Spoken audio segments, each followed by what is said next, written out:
also the co-author, Pak Safrin Labatu, and the other bosses will be Moses Siregar. So the moderator for today's session is Khalil Amin. Khalil Amin is our lecturer from the Department of Communication Science. Amin, you have the time.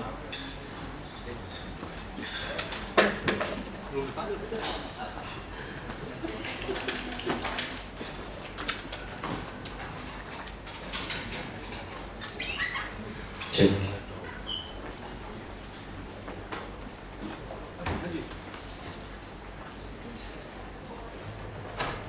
Okay, good afternoon everyone. Welcome to our panel session on detection tools and methodologies in the workshop of online influence operation in Southeast Asia. My name is Khalil Amin and I will be moderating in 90-minute session. Before we begin, let me make a small confession. Everyone, as your moderator today, I actually feel a little bit under pressure because I am surrounded by such incredible expert and bright man in this room. But also, I also this as my opportunity to learn and to grow through this experience. So I'll do my best, and I'm glad to have all of you here with me. Okay, I would like to kindly invite our two presenter to take the seat at the front. Mr. Moses Parlindungan Om Pusunggu and Mr. Moses Siregar, double Moses. Oh, okay. Pass. Okay.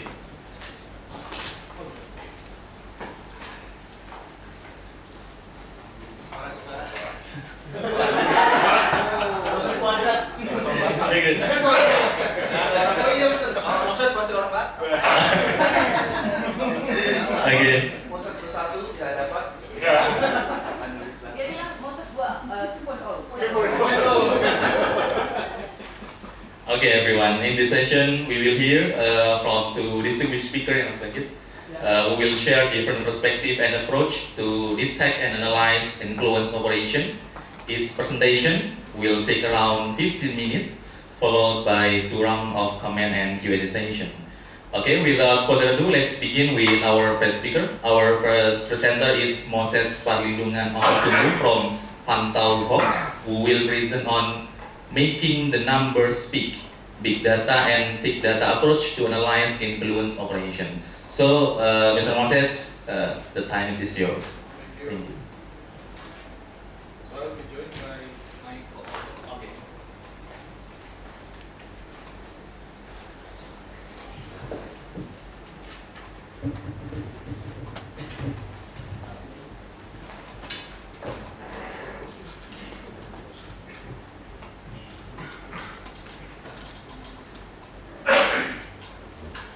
So yeah, good afternoon everyone.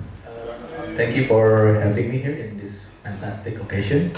So our paper is titled Making the Numbers Speak, Big Data and Thick Data Approach to Analyze Influence Operations. A little bit about us. We come from Pantau Hoax, an agency based in Jakarta. We are focusing on digital literacy and also research into disinformation countermeasures, social media intelligence, and also conducting media literacy program for activists and journalists. Also a little bit about us. I'm Moses. I'm actually wearing different hats at the moment, working in various fields, visual anthropology, filmmaking, cinema studies, and disinformation studies. Formally, I'm a managing director at Pantau Hoax, and also my co-author is a journalist, Safrin Labatu. He's a researcher with a focus on mis and disinformation, and also coordinated inauthentic behavior on social media across platforms. So, just a start, we want to start with some definitions about influence operations. Some have attempted to define IOs as coordinated or focused efforts that target either individuals, it can be leaders or a group of military personnel, or also collective like groups, specific population subgroups or mass publics as audience.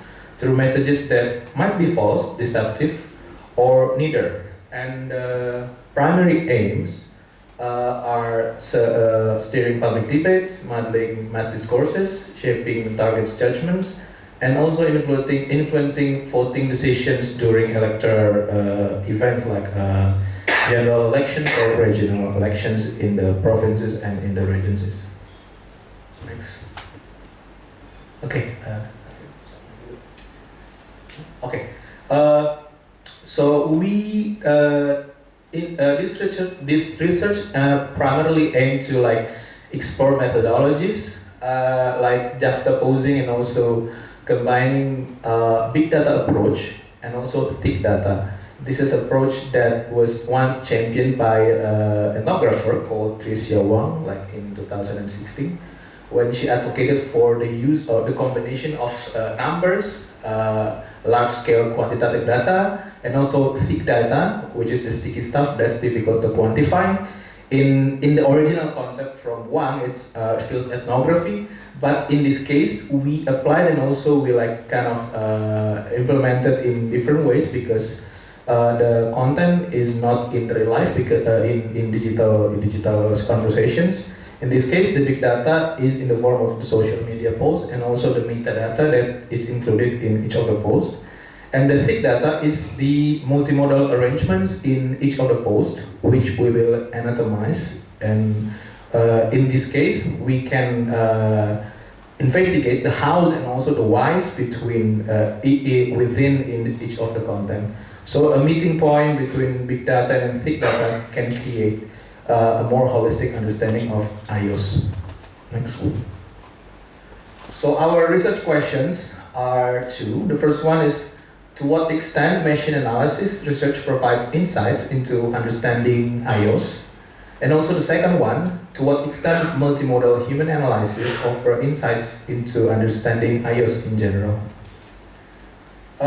We are using the case study related to the Save Raja Ampat campaign. Actually, this is not initiated by political party or political strategist, but it was started in early June this year when Greenpeace Indonesia activists staged protests at the 2025 Indonesia Critical Mining Conference in Jakarta. They brought banners and also signboards protesting about the nickel mining activities on Gap Island, located in Raja Ampat, which is famous worldwide for being a pristine, like the last paradise of Indonesia, in West Papua province. So the aim, we analyzed that since the first time when they did the protest at the conference, they are aimed at influencing public opinion. Like first of all, the scientists, they brought banner and signboards to the mining conference, and also the Greenpeace Indonesia officially disseminated the news of the event through various channels, like from press releases, photos, and social media posts, and also employ various hashtags, predominantly the Save Raja Ampat hashtag, and also like Papua bukan tanah kosong, or in English can be translated as Papua is not empty land. Next. Okay, Safri, maybe you can explain about the data set.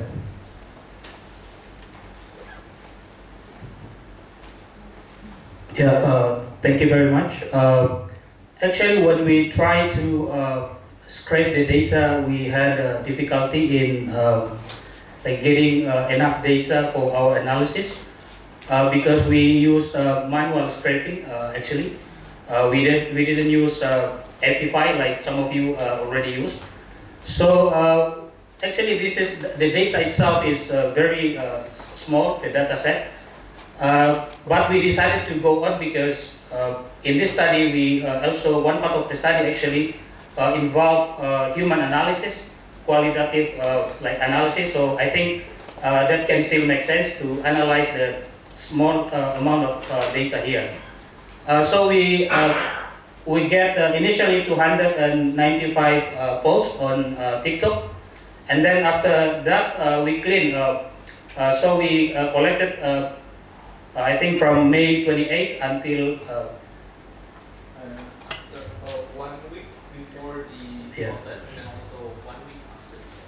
yeah, after the protest, and we get only more than 100 TikTok posts. So we decided to analyze it, and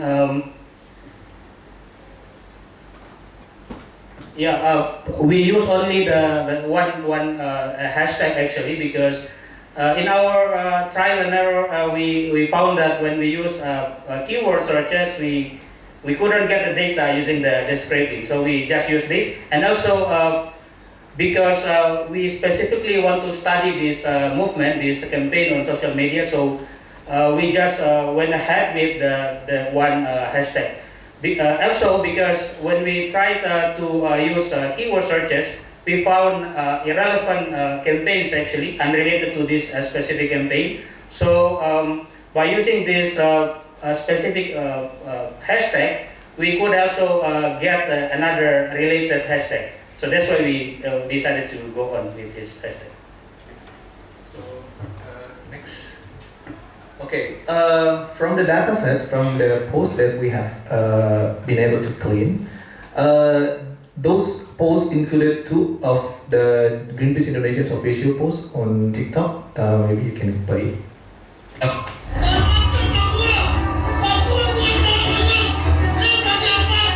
Yeah, that's me. You're probably wondering how I... Okay, and then the second one, please, the next slide. Yeah. Penjajahan Raja Ampat hingga hamparan hutan tropis di tanah Papua telah terusik.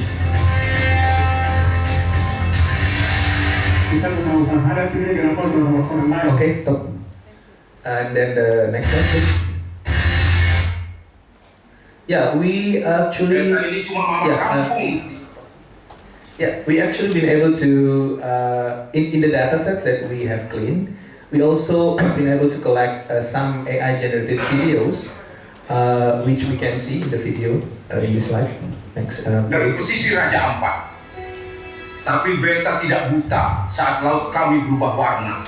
Dulu anak-anak kami berenang di laut biru sebening kaca. Sekarang air itu keruh, berbau dan penuh tumpahan tambang. Hutan yang dulunya tempat Okay. Next slide, please. Yeah, we can start now by presenting the emission analysis part of the IUS film.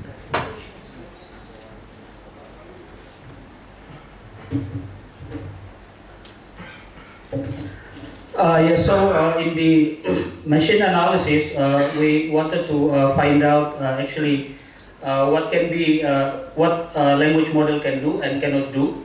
So we explore previous research mentioning about some limitations about language model. The first one, for example, mentioned from Shen, saying that LLMs are shown to perform unsatisfactorily when dealing with cultural specific knowledge. So in the context of analyzing this campaign, many jargons, many rhetorics or linguistic variations is used. So probably LLMs cannot detect some of the cultural nuances in these campaigns. Also, some experts say that multilingual LLMs often struggle with texts that are deeply connected to cultural procedures or tradition. So it's still connected to the previous one, that one of the limitations of LLM is culture. And also since LLMs is trained specifically using a dominant language, for example English, or if it is in Indonesian, it's actually using the formal Indonesian language. So LLMs might struggle to detect some as I said before, that linguistic variations. Yeah, also when it comes to TikTok, we found that machine analysis actually faces inherent challenges with TikTok, because TikTok there are a lot of elements involved in it. For example, other than caption, it also has a video, thumbnail, and also audio. So I think like the previous speakers mentioned before, that like video, for example, the dancing, actually it still plays a significant meaning to this campaign. So if we just analyze the text using, for example, topic modeling, we might not be able to detect this sentiments or some meanings behind this like video, thumbnails, and audio. Yeah, for example, this one you can see this is one of the video posts. It only shows like one video without caption. So if we want to throw this specific post on machine learning or LLM, it will not be able to detect the sentiment behind it or even the topic behind it, because the message itself is in the video. So so this is also one of the challenges with language model. It cannot detect the meaning behind the video. So we decided to approach it with a mixed method. First one is we still analyze the text from a post we gather using a language model, but then we complement it with human analysis. We analyze the video, the audio, and the design. So for the machine analysis, we try to analyze the narrative we got in this campaign. Also in the process, we kind of try and do some trials with supervised and unsupervised learning using a language model. And the unsupervised one actually gives like a lot of insights, but the insight is kind of messy, because this is a very specific campaign, and many narratives actually like overlapping. For example, mining and environment, it's the machine cannot specifically say if it is mining or if it is environment, because it's mining that damages the environment, right? So it's kind of the machine's confused there. So we decided to fine-tune a model from maybe next. Yeah, from Indobird. This is a transformer-based model that normally used, that popularly used in team clustering. Next. Oh, sorry, the previous one. The table. Yeah. So this is so we manually labeled the data set, the post, and we found some dominant themes. Actually, some dominant narratives from the post. The first one is mining, and then the second one, tourism, energy, environment. For the environment specifically, it talks about damages caused by the mining activities there. For example, that specific image or screenshot that I showed you, it's actually we called it that as environmental damage, because it compared to let's say two photos showing Raja Ampat before and after the mining activities. And also some posts we identify as politics, because it said that later the revocation of the mining permit is due to President Prabowo's goodwill. That's why we identify this as politics, because it's trying to picture President Prabowo as having a goodwill to solve the issue.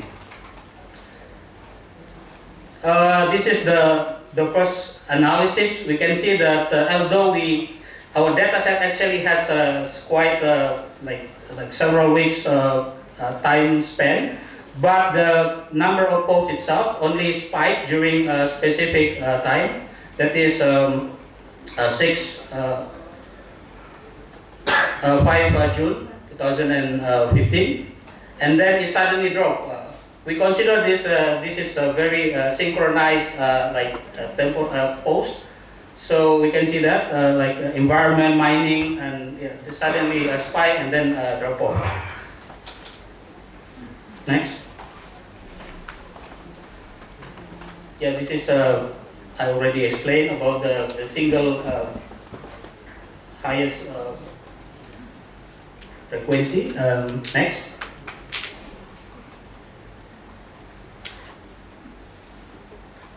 Yeah, this one. Next.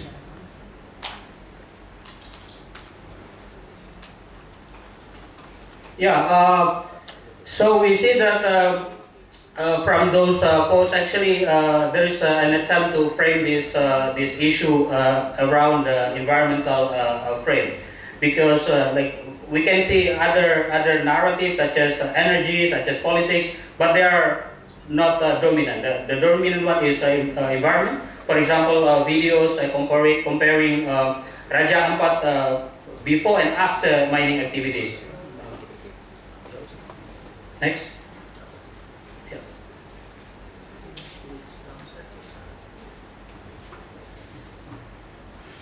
Okay, then which comes to the next part is the multimodal analysis.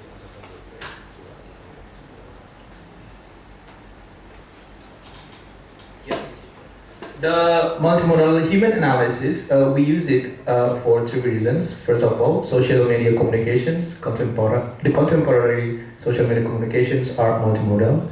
So multimodality refers to the integrated use of various communications aspects like language, images, sounds, and music.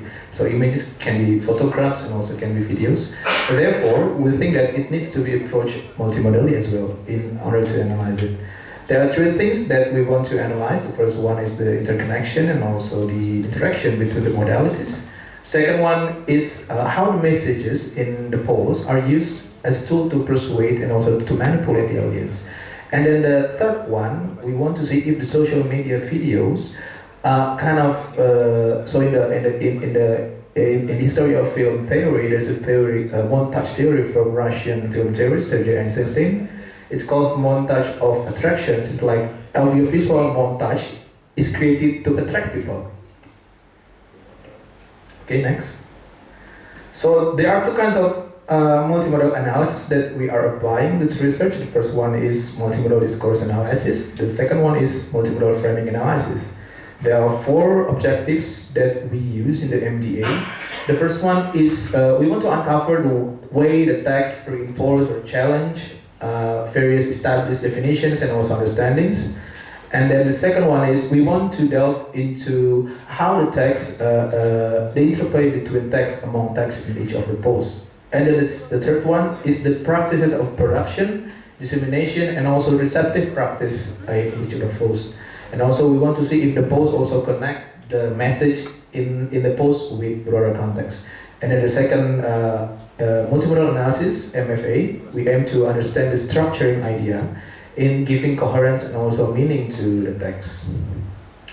So there are various components. The first component in MBA is the text. The aim is to obtain general description, is kind of more descriptive. And then the second one is production aspect, production components. The aim is to understand the composition, the structure, the placement of various elements. And then also, if possible, we can also search for the sources. The third one is the distribution component. The objective is to see how the creators transmit the intended messages to their targets. Next. The next component is consumption, which aims to gauge how the message is received by the audiences. And then the last part of the MDA is the impact component. It is intended to see if the post tries to gain support, putting forward alternative ideas, or either conveying counter-arguments to the established notions. Next. Okay, the MFA components we adapt from the multi-level MFA toolkit from Morno, Mas and Powell's 2011. There are 8 components. The first one is participants, which aims to know which part is involved or being implicated. The second one is process. We aim to understand how events are discussed or depicted. And then the third one is the positionality in the post. Next. Next aspects are circumstances. It aims to understand the depth and also the level of details, also the modalities. We want to understand how it evokes senses of legitimacy, trustworthiness, or urgency from the use of various modalities. And then another one is narration. We want to see if the post tries to convince viewers by providing a recognized narrator. And then the rhetorics. We want to see if a post tries to gauge the directness or also the indirectness of the message that is being transmitted in the post. And then the last one is intertextuality. We want to see if the communication connects with previously known or familiar ideas.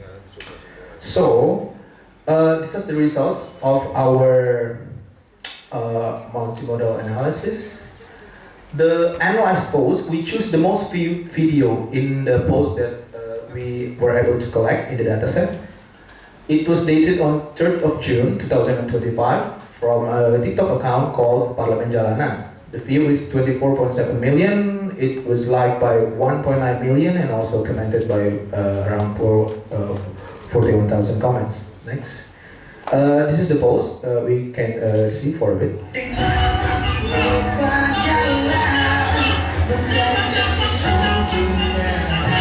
Okay, stop. Okay, next. Next one, please.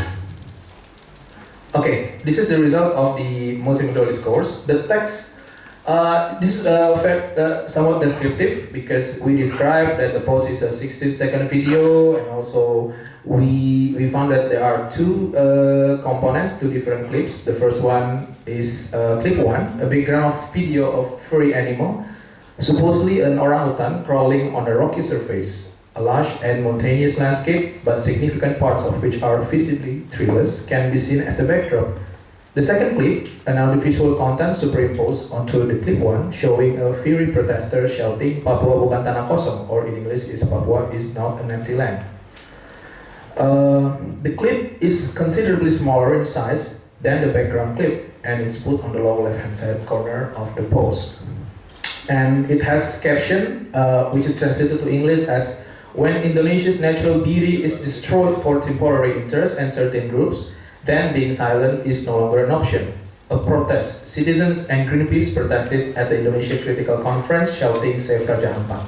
And also, the last 3 seconds of the post, there's a sticker text that says "Save Raja Ampat." And the background music is a popular East Indonesian song called "Balik Pulang." Oh, yeah.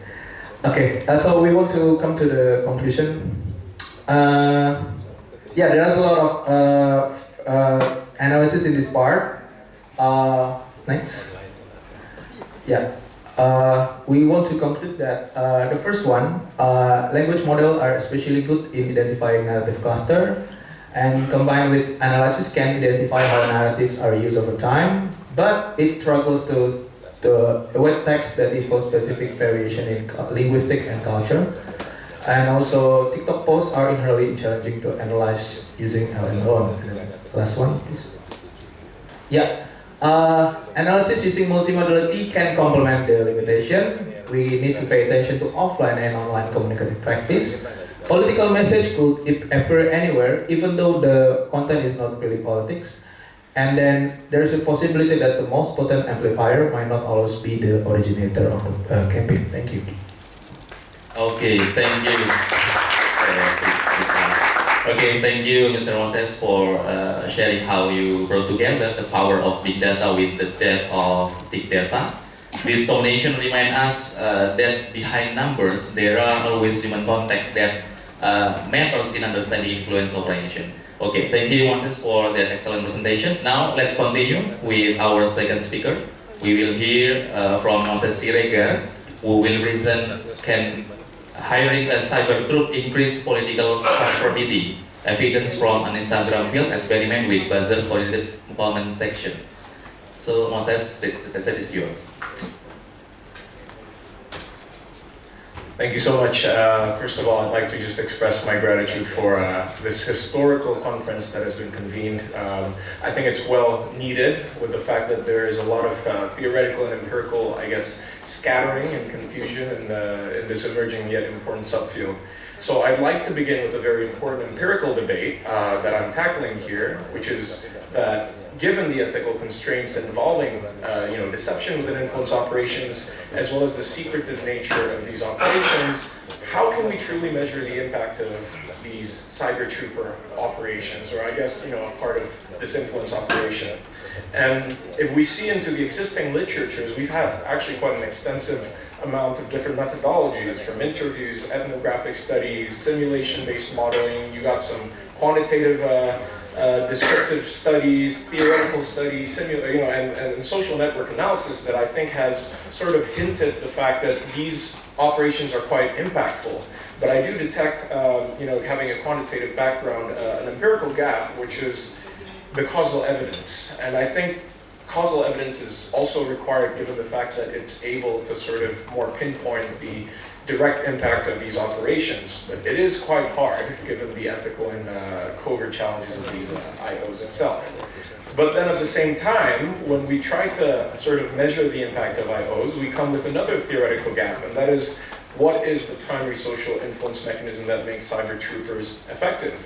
In fact, the name itself, influence operations, comes from the fact that they influence. Yet I think a lot of the literature, while have been extensive in sort of seeing the organization, the funding, and the way it works sort of like inside out, there is still a lack of conceptualization into the social influence mechanism to which these cyber troops act. So that's something that my project aims to sort of address from this research question, which is, does exposure to cyber troop coordinated operations in social media public discourse increase behavioral and attitudinal conformity among netizens? And I think the contribution here, or what I've done in general, is that to my knowledge, I've been the first to sort of offer this causal evidence on the impact of cyber troop operations using an innovative pre-registered 1-week randomized field experiment with a real cyber troop operations on a real social media platform. And another sort of addressing is the theorization, which is on that primary social influence mechanism to establish relevance in the broader sort of literature. So let's begin with this sort of theorization, right? As a political behavior student myself, a lot of political persuasion literature has sort of taught me about the fact that online sort of influence has been driven by persuasion, which is defined as using compelling arguments and information, and I guess in this case, misinformation. And we see a lot of that. In fact, I think the earlier sort of IOs have been driven by this disinformation campaigns, right?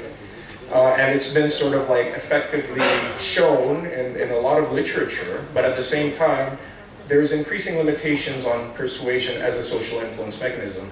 We see that one of the main arguments of this limitation is the fact that people are becoming smarter, people are becoming more interested. Perhaps these serve as cognitive mechanisms which defends sort of or resists themselves from more believing towards some of these influence operations.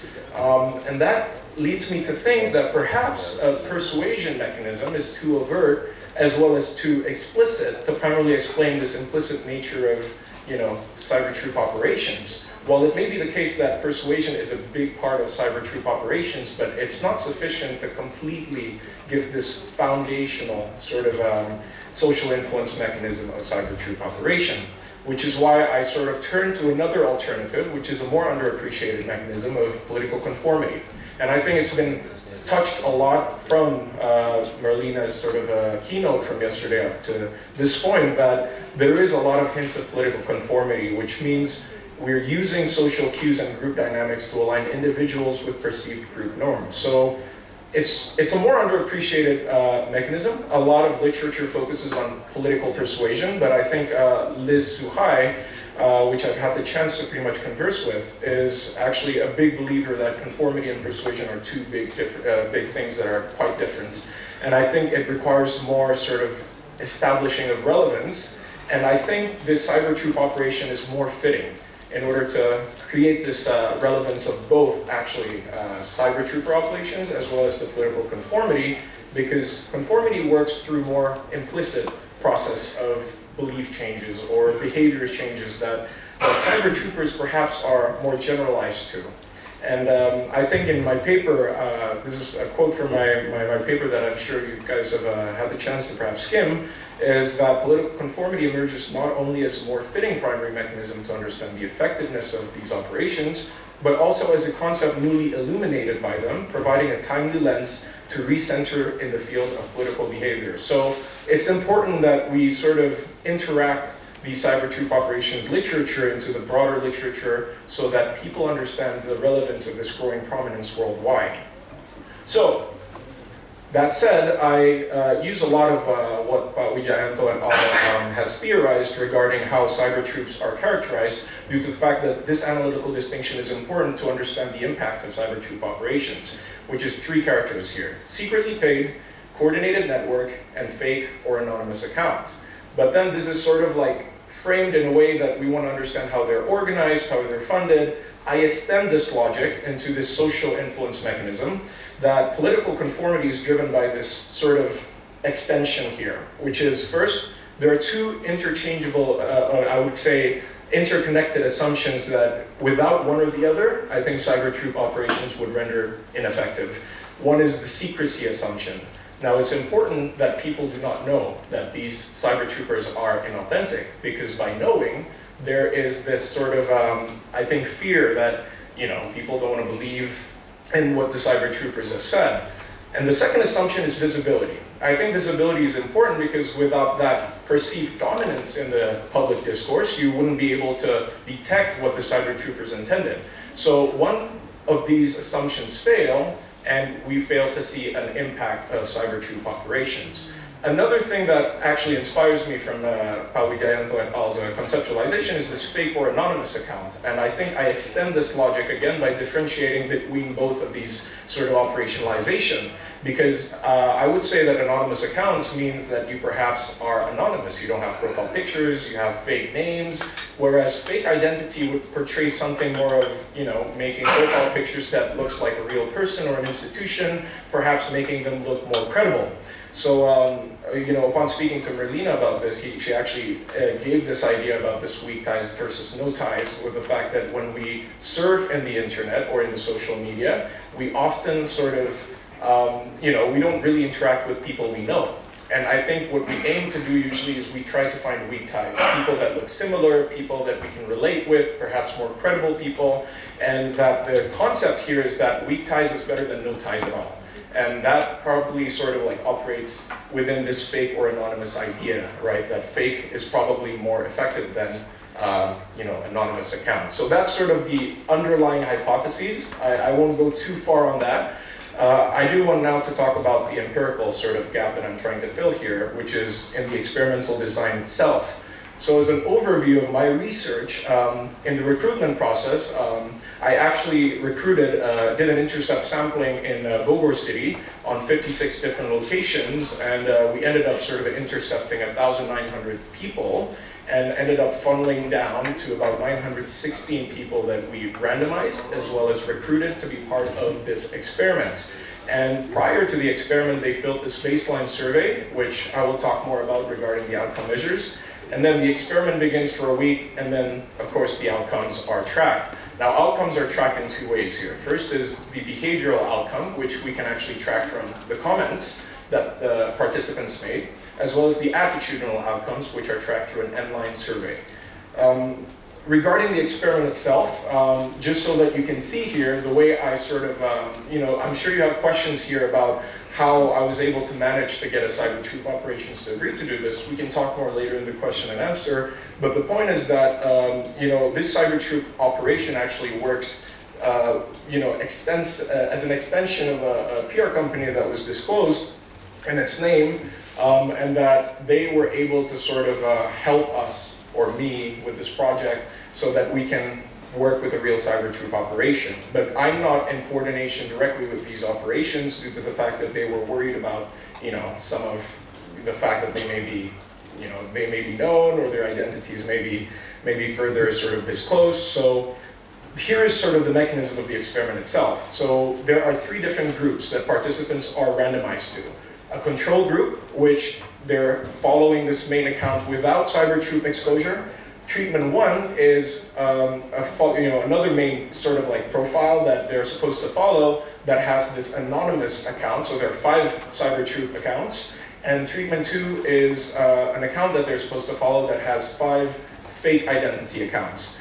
And these fake accounts are actually run by two buzzers, two cyber troopers, one running that one treatment, so having 5 accounts, and the other also running the credible treatment, which is another 5 accounts. And the way it sort of works is that the content is sort of, again, this rigorous ethical consideration needed is the fact that we need to sort of be more involved in the content making so that, it's within sort of ethical constraints. But there is sort of this curation from the content writer that was required for these contents to be more effective, of course, upon approval and agreement of the project itself. So A symbolizes sort of the post that is made in the main account about street level bureaucrats. So the topic we made was something that was not salient, that was not popular or viral in social media, but is quite salient, I guess, in people's minds. So that avoids any sort of backdoor relationships of other cyber troop operations potentially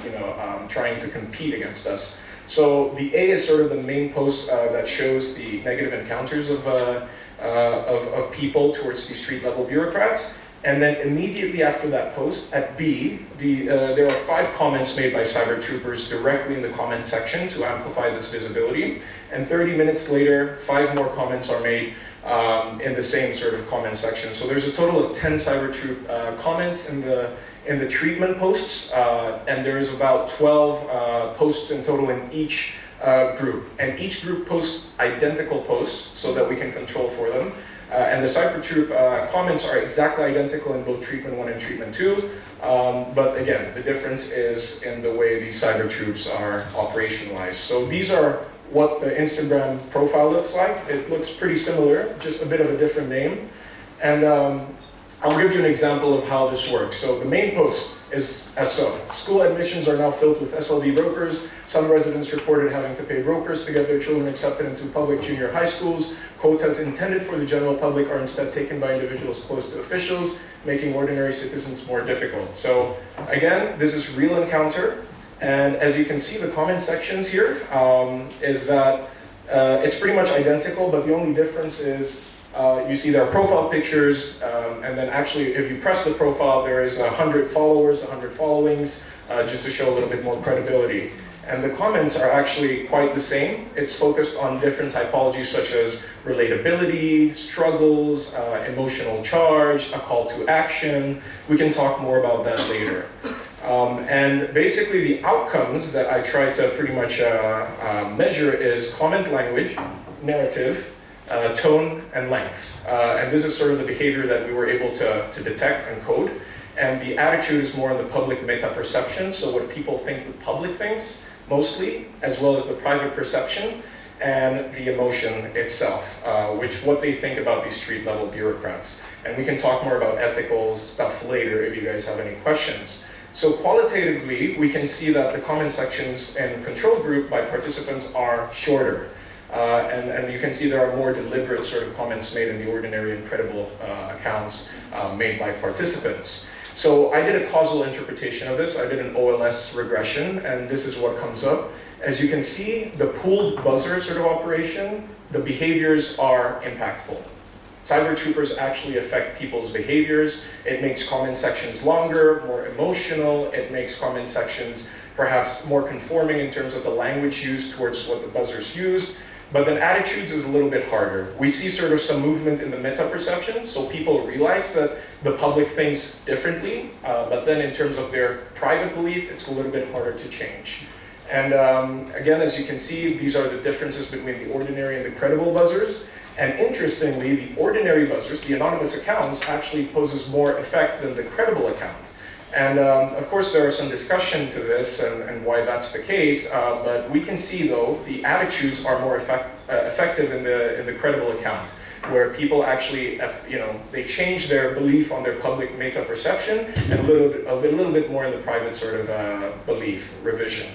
And towards feedback, actually, regarding trying to sort of like prove whether this secrecy and visibility assumption works, we actually did ask after sort of the endline survey whether they realized there are some buzzers or not, and most people actually think that they're more authentic, they're more to the right, and most people believe that, yes, there are repetitions of accounts commenting again and again, but we see that more in the credible account, and possibly because there are only 5 accounts commenting again and again, and they realize that this account has a name, has an institution that is easier to remember than the anonymous accounts, and there is a visible topic dominance. So again, these assumptions all hold, but then within the credible accounts, since there is less sort of secrecy assumption being, there's more secrecy assumption being violated, we see less effect there. So the theorization here has sunk in. Just to close, I think that there are some sort of causal evidence here in the preliminary sort of phase that cyber troopers are effective. And the fact that they're homogeneous across different sort of pre-treatment covariates show that the cyber troopers don't work primarily through persuasion as a sort of foundational basis, but works through conformity because they pass or bypass this cognitive defense mechanisms that render them more effective. And you add that with the persuasion and they become very effective. So I'm gonna leave this conclusion later in the Q&A for you guys to pretty much discuss, but I'll close on that note. Thank you. Okay, thank you, Moses, for such fascinating presentation. I think your field experiment provides strong evidence of how online manipulation can actually shape political conformity. Thank you, Moses, for the very engaging presentation. Okay, now everyone, we will open the floor for comments and questions. Okay, to begin, I would like to invite the audience to share. Okay, Mas Adi, can you?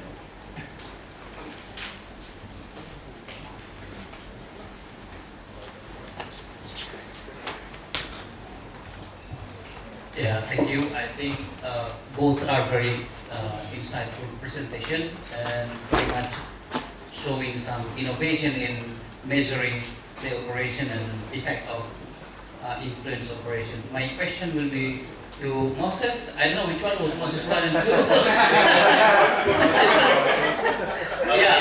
2. Moses Siregar.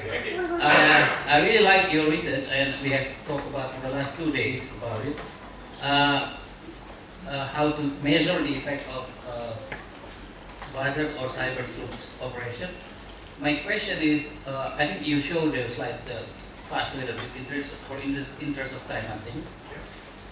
Can you explain more about which predictors is the best variable to explain the effect of, and why so? I mean, did you measure the type of the message? If the message is strongly related to your informant, does it have any influence? I mean, difference or variation? Thank you.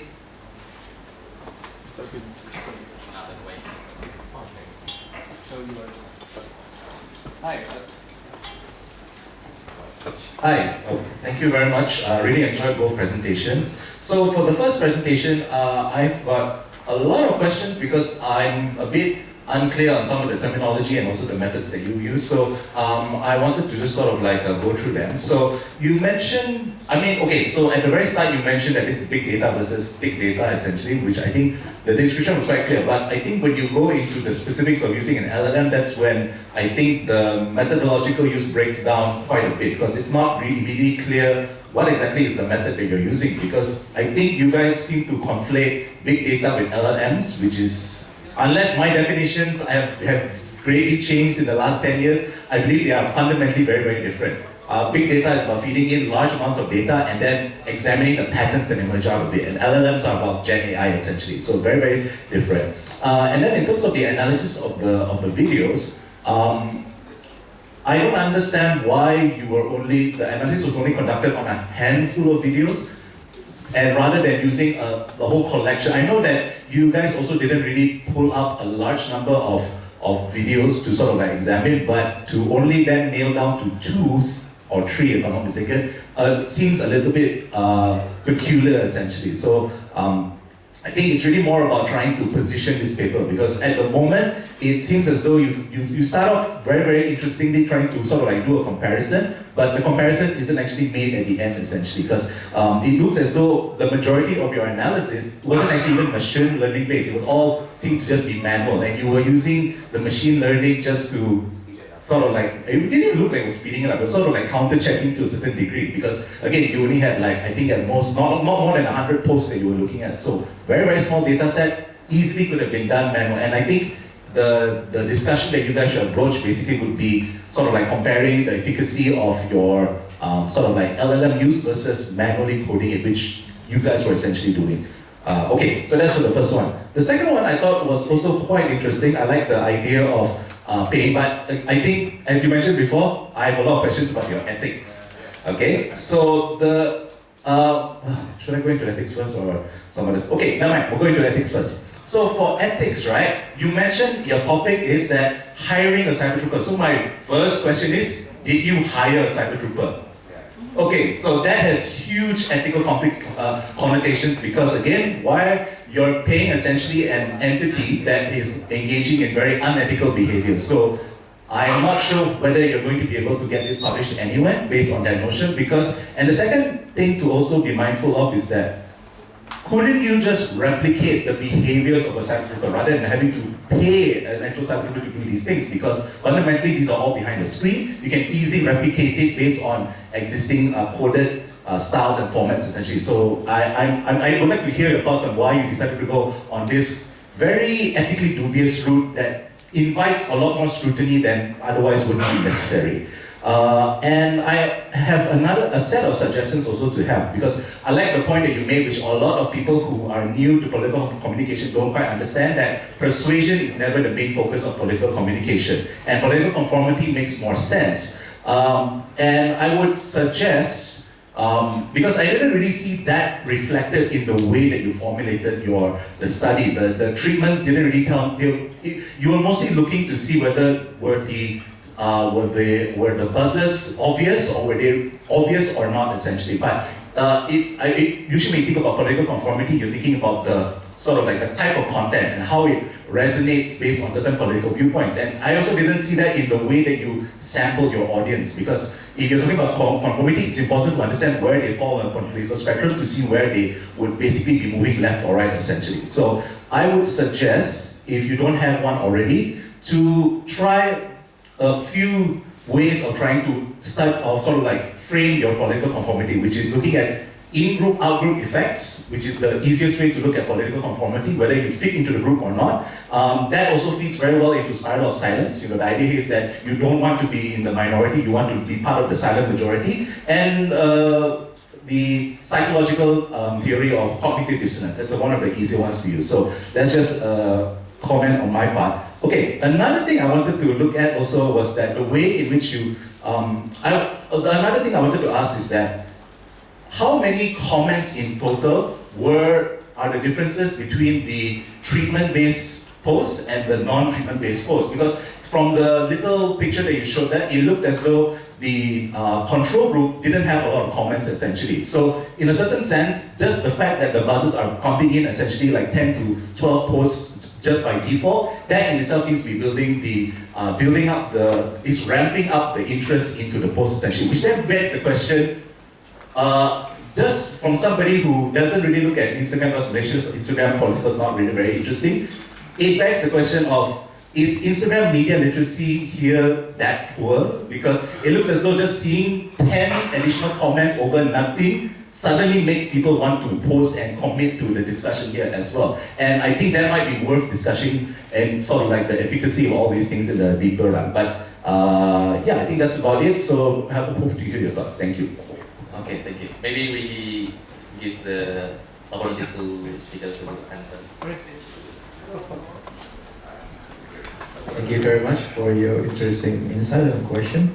So yeah, regarding big data and thick data, we refer big data to the numbers and also the quantity of the posts and also the reactions that we got from the scraping. So we were inspired by this concept of juxtaposing big data and thick data, because in our daily works as a social media intelligence researcher, we cannot like see or give insights about what a certain post is saying, or the difference between various posts that are talking about the same topics. And we found that only relying on the numbers or the tractions, the number of likes, the number of comments, it's first of all, it doesn't satisfy us, and then the second one, it also doesn't satisfy our collaborators who are using our service.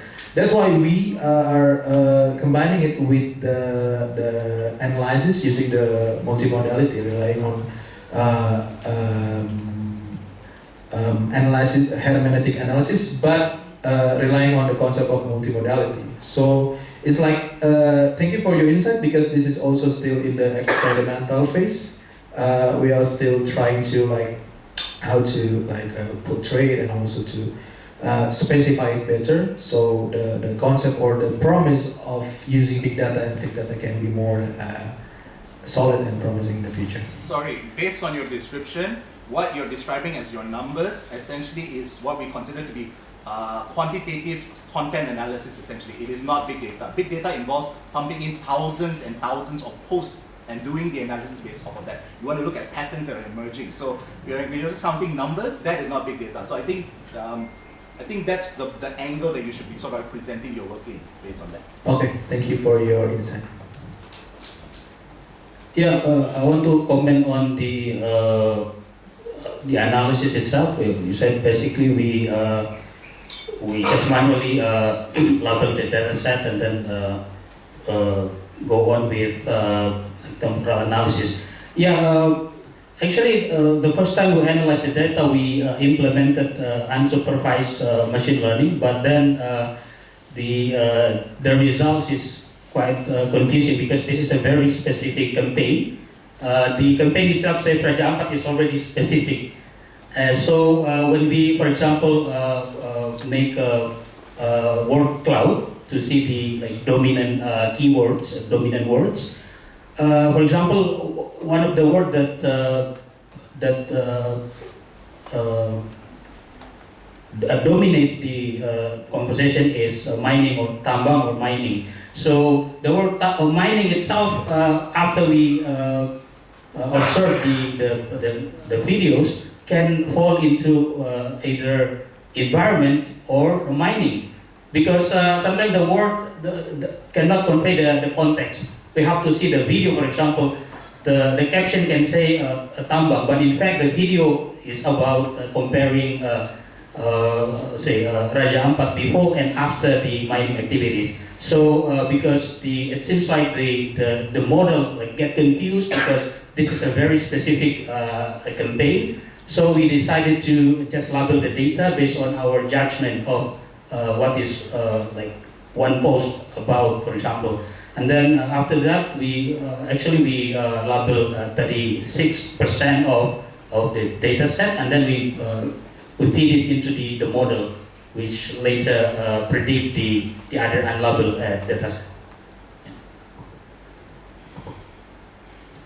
Okay, that's a lot of questions and I think very good sort of feedback. Let's begin, I think, allow me to begin with Ben first, because I think this is a very important topic regarding the ethical challenges. Well, to safeguard things first, the first thing that I can say that this sort of research has been passed through an IRB approval from the LSE Research Ethics Committee, but I can tell you that it was a bloody and it was a long process. And the reason being, I think, initially what we wanted to do was to actually involve a real influencer as well as a real cyber troop operations to see the difference of these sort of operations. But then one of the things that they were uncomfortable with influencers about is the fact that if you use a real influencer, then there is no way, because you're going to use their real fan base. And if you use their real fan base, it's going to spill over to the non-participants and it just becomes unethical because of the uncontrollable setting.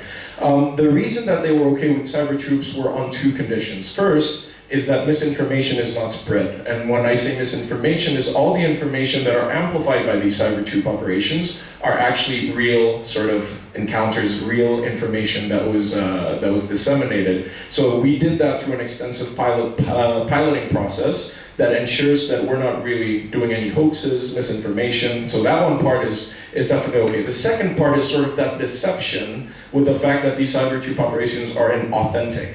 And the best way to mitigate that, which is in accordance to the APSA human principle of guidance for human subject studies, is the fact that you have to debrief them. And the debriefing is not enough because the outcome itself needs to be unharmful enough for this study to be able to take place. So that's why we took, one of the critique that was actually given during my defense was the fact that, is this topic generalizable to the more, polarized, to the more, the bigger sort of topics or the bigger issues, because this is a local issue. It's under-viralized, it's salient perhaps in people's mind, but we can only do it on that extent and that limit because it doesn't really pose a harmful effect, towards these sort of like, these participants. The thing that was affected was really attitudes and behaviors that are constrained within this controlled environment. So if you check more on in the appendix section, I do discuss extensively about how some sort of the ethical challenges were sort of bypassed. There are no doubt, for example, I'll give you an example of the ethics, is the fact that the terms of service for Instagram, we were supposed to do it in X, but we couldn't do it because the terms of service violates that to a large extent. But then in Instagram, it was more lenient. And actually what happens with the Instagram terms of service is, according to APSA, we're allowed to do that as long as it doesn't violate any sort of like legal sort of national laws, right? So that was sort of the one consideration that makes this sort of in the gray area, but it was sort of just right there to be able to continue under the IRB approval. But I'm sure, yes, there will always be this addressing of, ethical challenges when we're trying to causally measure something in that case. And I think just to answer the other questions real quick first, yes, I agree with you that persuasion is never the main communication, and trying to frame that into the in-group and out-group. I like that, and definitely something to consider in the psychological theory of cognitive dissonance. Definitely going to think of that. In terms of comments in total, how many there were, what I can say was that the total comments were in proportion, because we didn't really count the amount of buzzer comments in relation to the total comments, but it was in proportion the same way, because the control group was about 400-ish people, whereas the treatment groups each were about 250. We had to double the control group to make sure there's internal validity, but then the proportion itself was equally sort of the same. So I think that that one was sort of sorted out. And the last question on, sort of our media literacy really that poor? That's a good question. I did mention social desirability bias, with the fact that people perhaps understood that they're part of an experiment, and that's why one of the reasons that this experiment was allowed is because they were informed sufficiently about this experiment from the beginning anyways. But I would also consider another alternative argument with the fact that effects were quite weak, and perhaps that weak effect is due to the fact that people are not really that, I guess, too lenient or to following with the buzzers, and they were perhaps slightly moved, but it's really in that marginal games and the small game effect that really makes the big difference, right? And to answer Pak Tore, I think I did sort of just brush upon the heterogeneous treatment effects, but I can say that across education as well as across behavior, they're all homogeneous effects. So regardless of whether people have different educational backgrounds, regardless of whether people have different interests, they're all homogeneous. The only heterogeneity that we see is actually in the, the prior belief of, people's prior belief of SLBs does affect a little bit on the way they sort of conform to these buzzer narratives, as well as political interest. So the more political interest they have, the less conforming they become, which does make a lot of sense when we talk about those attitudes that are stickier, that requires more sort of cognitive defense mechanisms to be able to resist these buzzer narrative. Yeah, I think that's sort of like the answer. So if I understand your question correctly, about the why we only analyze a little amount of video. The primary reason is the word limit, because if we analyze many videos, we can produce a book maybe, because there are some more interesting videos like the AI generated videos, and there are also AI generated videos showing orangutan. There are videos showing the supposedly the indigenous people of Papua. So we only choose for the purpose of this workshop only the video with the most views. Thank you. Okay. Follow-up question? Okay. Wait. Okay. Thank you for the answer, Moses, too.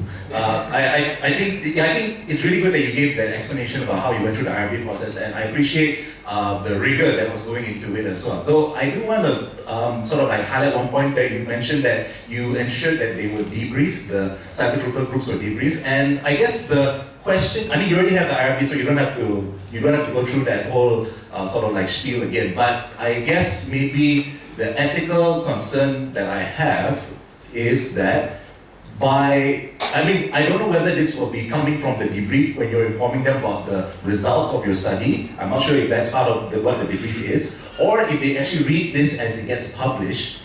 Wouldn't this study essentially be reaffirming their methods?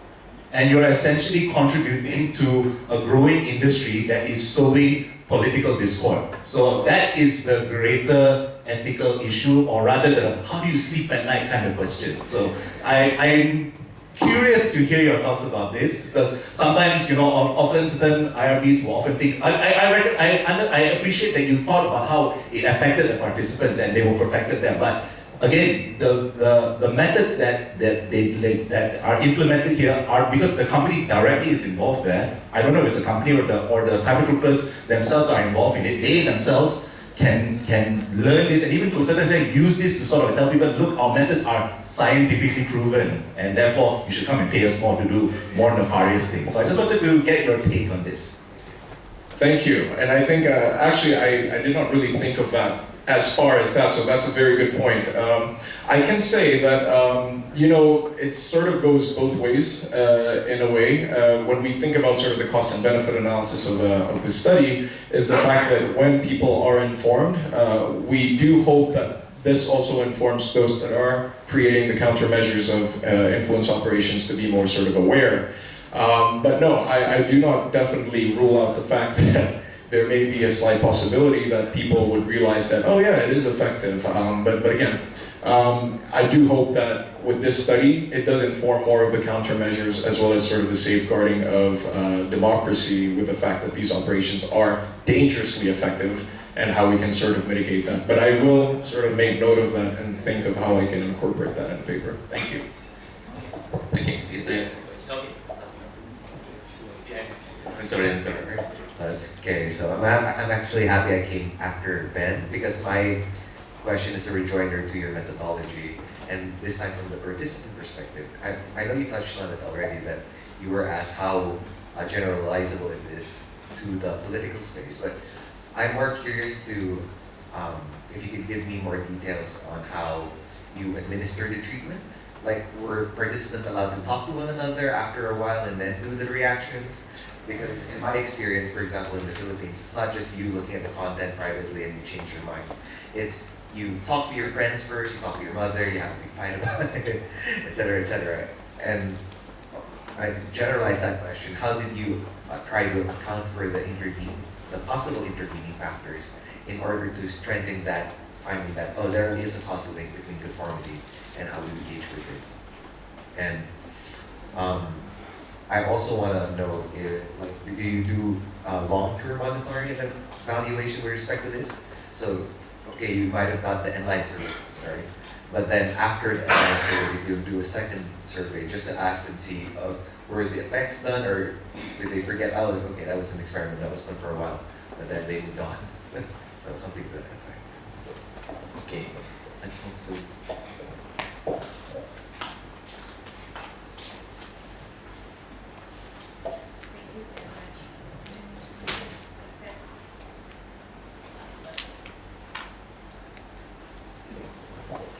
Okay, thank you. Thank you, Moses, Parlingdungan, and team.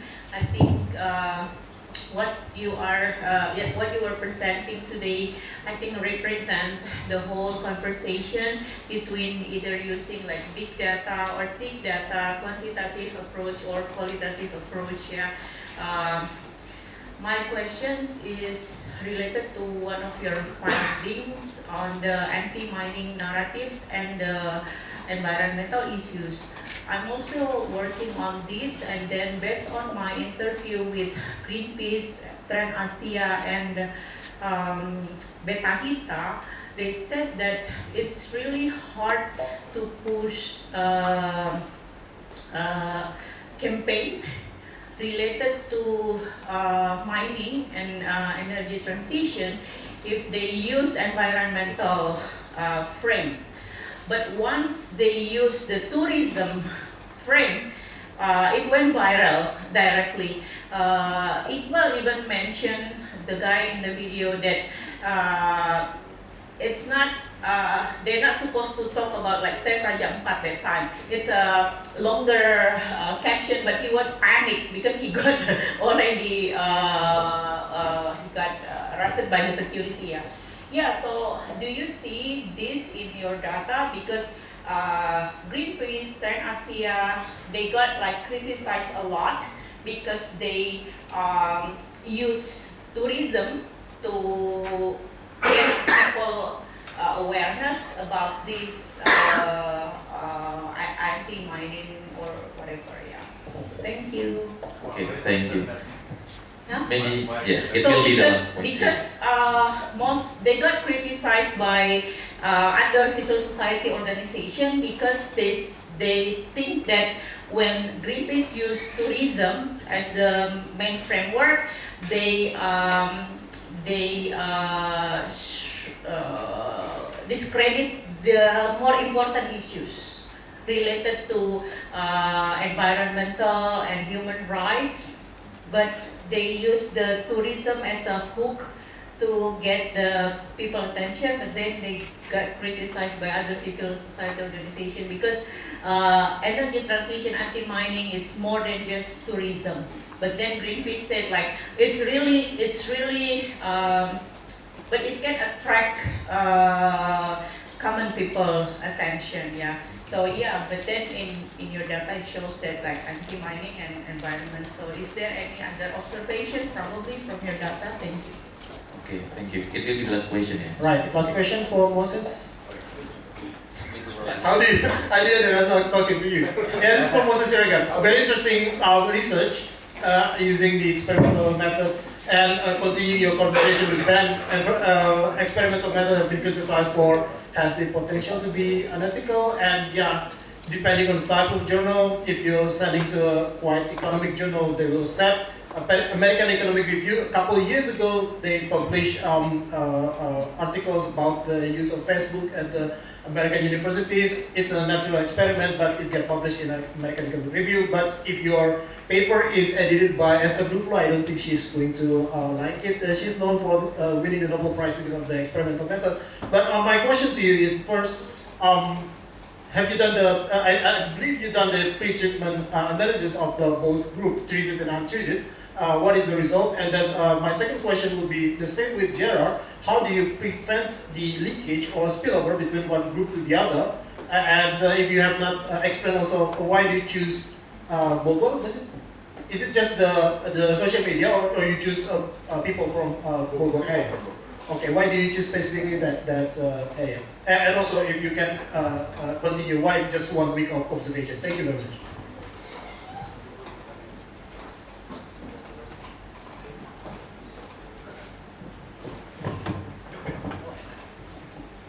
Yeah, thank you, Waika, for your question. And also, yeah, there's also something that we assumed at the first place. We thought that there will be two major narratives, environment and also tourism, because before we did this research, when we scroll to TikTok or in our social medias, we were also kind of surprised that the major narratives surrounded around tourism, and this is also something that sparked our curiosity. But the most viewed video is the one that is not using the tourism narrative. But Greenpeace, the most viewed video from Greenpeace is the one that is using tourism narrative. But the one from other sources, the other amplifier outside Greenpeace, even though it needs to be researched if this account is related or have agreement with Greenpeace or not. Maybe they are also paid, I don't know. But this one using an anti-mining, because the one that we analyze is using orangutan to show a dystopian future of a pristine beauty that is disrupted by extractivist business mining. Yeah. So, do you want to add something? Thank you for this wonderful question. I actually did leave out all the methodological, sort of more of the quantitative aspect so that I can leave anybody who have questions about it. Mainly was the big picture though, the presentation, but thank you for those questions because it does clarify for a lot of people here. For Jared and Bangit, actually, I'll just tackle your questions both together. I think in the concept of field experiments, there is two validities that we have to sort of test, which is the internal validity and the external validity. External validity has to do with the generalization, and it has to be benchmarked towards sort of like a sample frame, like the data demographic of the whole Indonesian population, the gender, the age, and if it's not representative, then external validity is sort of compromised. In that case, with any and many field experiments, external validity is very hard to be able to maintain, and for that reason, we did focus and try our best to target the urban sort of voters, the adult sort of Instagram users in a satellite city. So that, even within sort of this range of sample, if we do detect an effect, then again, it's not a causal claim, but we can suggest that this serves as a hard test. That if there is effect here, then there are probably effects in those that with weaker sort of cognitive defense mechanisms. But yes, I did mention a lot about generalizability in my paper and how it becomes sort of a limitation.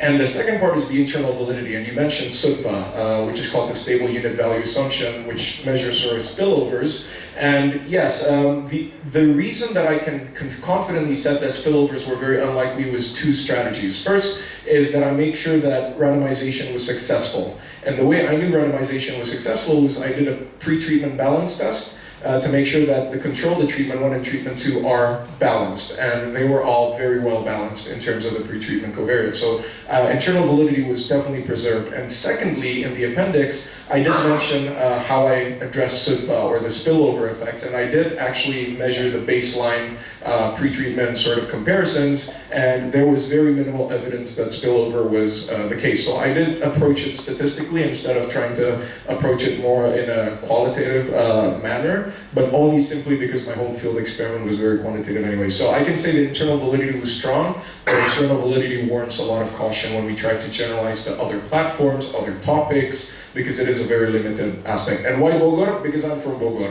and it's more convenient sampling. We didn't have the capital to do a full representative random sampling, so that's your answer. Oh, and one more thing about long-term evaluation. There's nothing much we can talk about persistence, because again, no capital to be able to do another sort of survey in 1 week. But my argument is, if we can detect something for only 1 week, and we see that there is a perpetual operation happening all the time, then we can safely say that these effects will definitely be magnified in scale. So, yeah. Okay, thank you everyone. We have now reached the end of our panel session. I would like to sincerely thank to our presenter. Moses showed how combining big data with stick data help us understand the human stories behind influence operation. Meanwhile, Moses Siregar field experiment revealed how coded online manipulation can actively shape political conformity. And also thank you to all participants for the lively discussion. This concludes our panel on detection tools and methodologies, and it has been my pleasure to moderate this session. Thank you.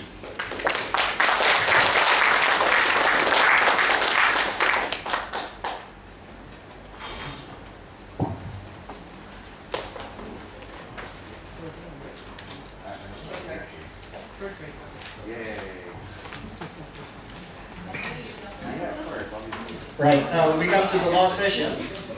We only have one presenter, and will be continued also by your team for the final of my work. Okay.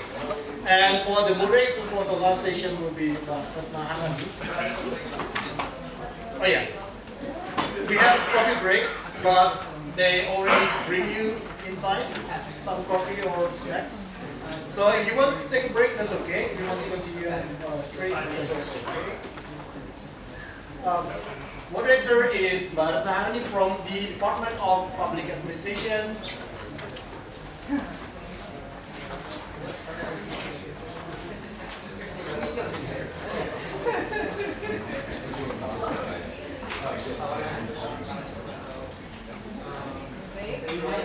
So, yeah, maybe a short break. Just a quick break.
Whereas on the Malaysia side, there is such a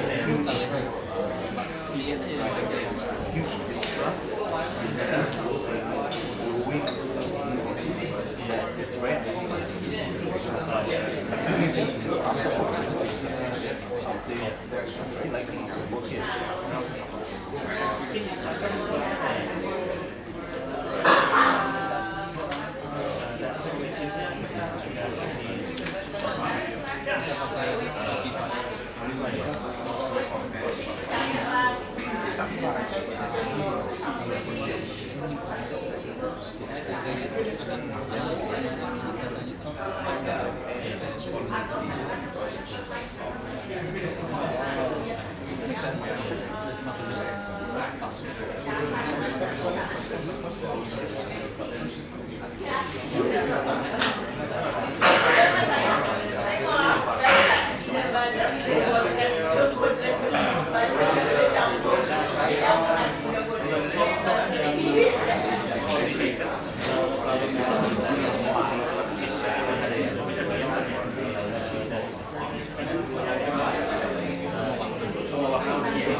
Just short announcement.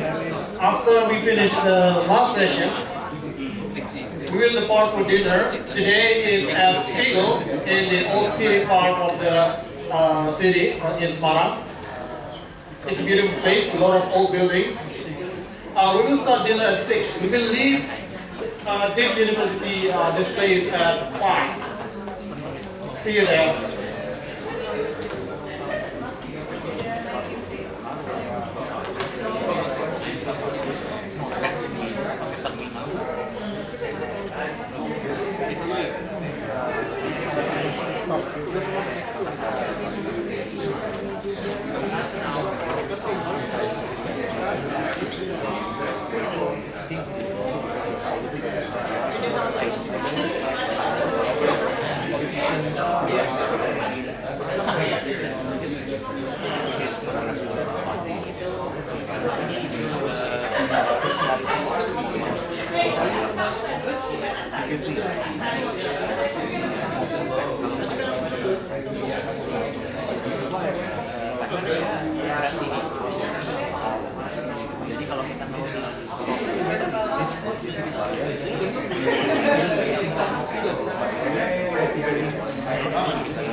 concentrated ways to show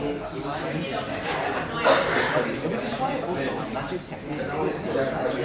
actually made himself oh, I was a victim of defamation campaign, slander campaign, countless against it. I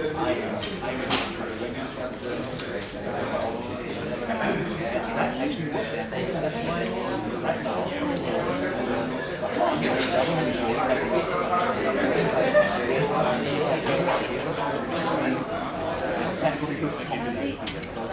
anything just going to press down the person who doesn't at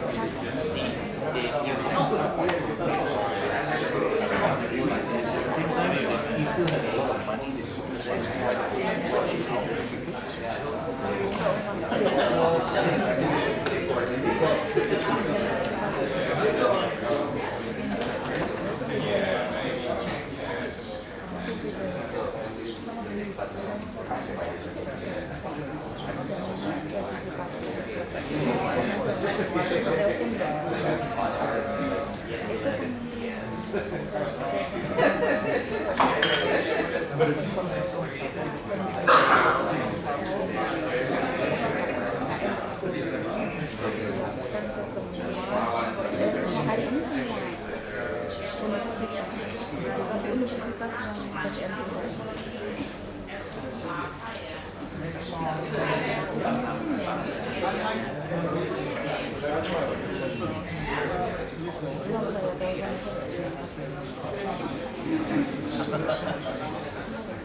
Karena kita dulu sih dari awal.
I really want to challenge it's part of it. You know, some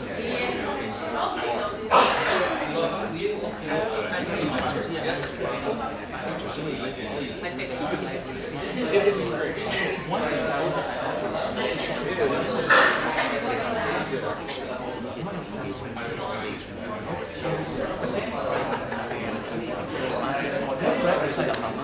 you're teaching, you're validating okay, I noticed that it is very you have right.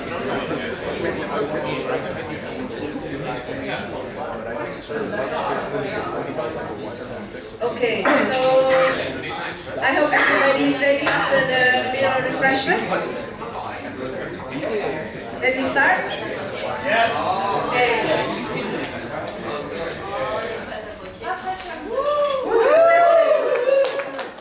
Okay, good afternoon everyone. Selamat sore Bapak dan Ibu semuanya.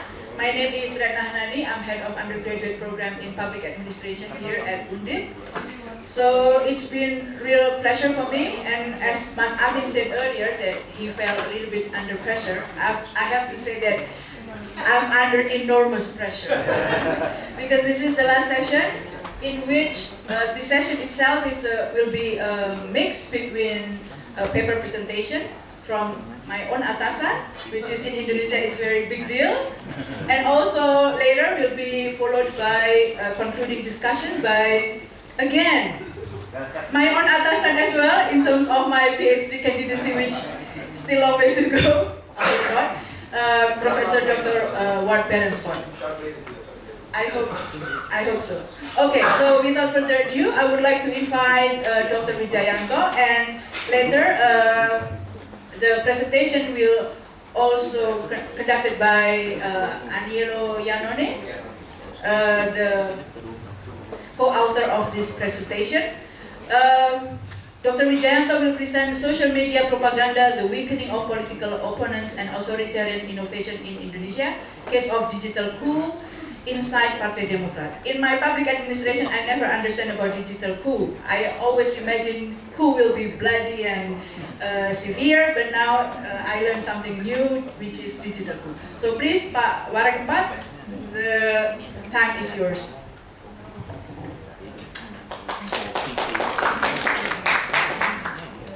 It's 20 minutes presentation, so I will remind you if it's closer to 20 minutes. Thank you, but please be a bit generous. Yeah, thank you so much. Actually, I'm the one who present here is not the Warek Empat, but I'm a scholar. Because if I'm a Warek Empat, I have to attend a ceremony because it's the concluding day of the student orientation. In the big stadium, we're accepting 16,000 students. But I tell the Mr. Rector, Pak Rector, the event today is very important, I cannot leave it, so please allow me to be with these bright scholars. And he says, yes, please do. So I guess applause to all of you. I mean, I make you guys an excuse not to attend the ceremony. So my presentation is entitled Social Media Propaganda, the Weakening of Political Opposition and Authoritarian Innovation in Indonesia. I will present together with Elo. Before I go to the topic, I would like to briefly give you background, and also because this is the last session, a bit of reflection of our conference and also this project as well. So, as I told you before, this project starts in 2020. This was our Zoom meeting. Maybe Yatun and Edward still remember. It was COVID-19 time. We were so sad to lose a lot of people. So the Zoom meeting was kind of sanctuary for us, doing research. Yes, we are that crazy, we were. And we started with 5 cases actually back then.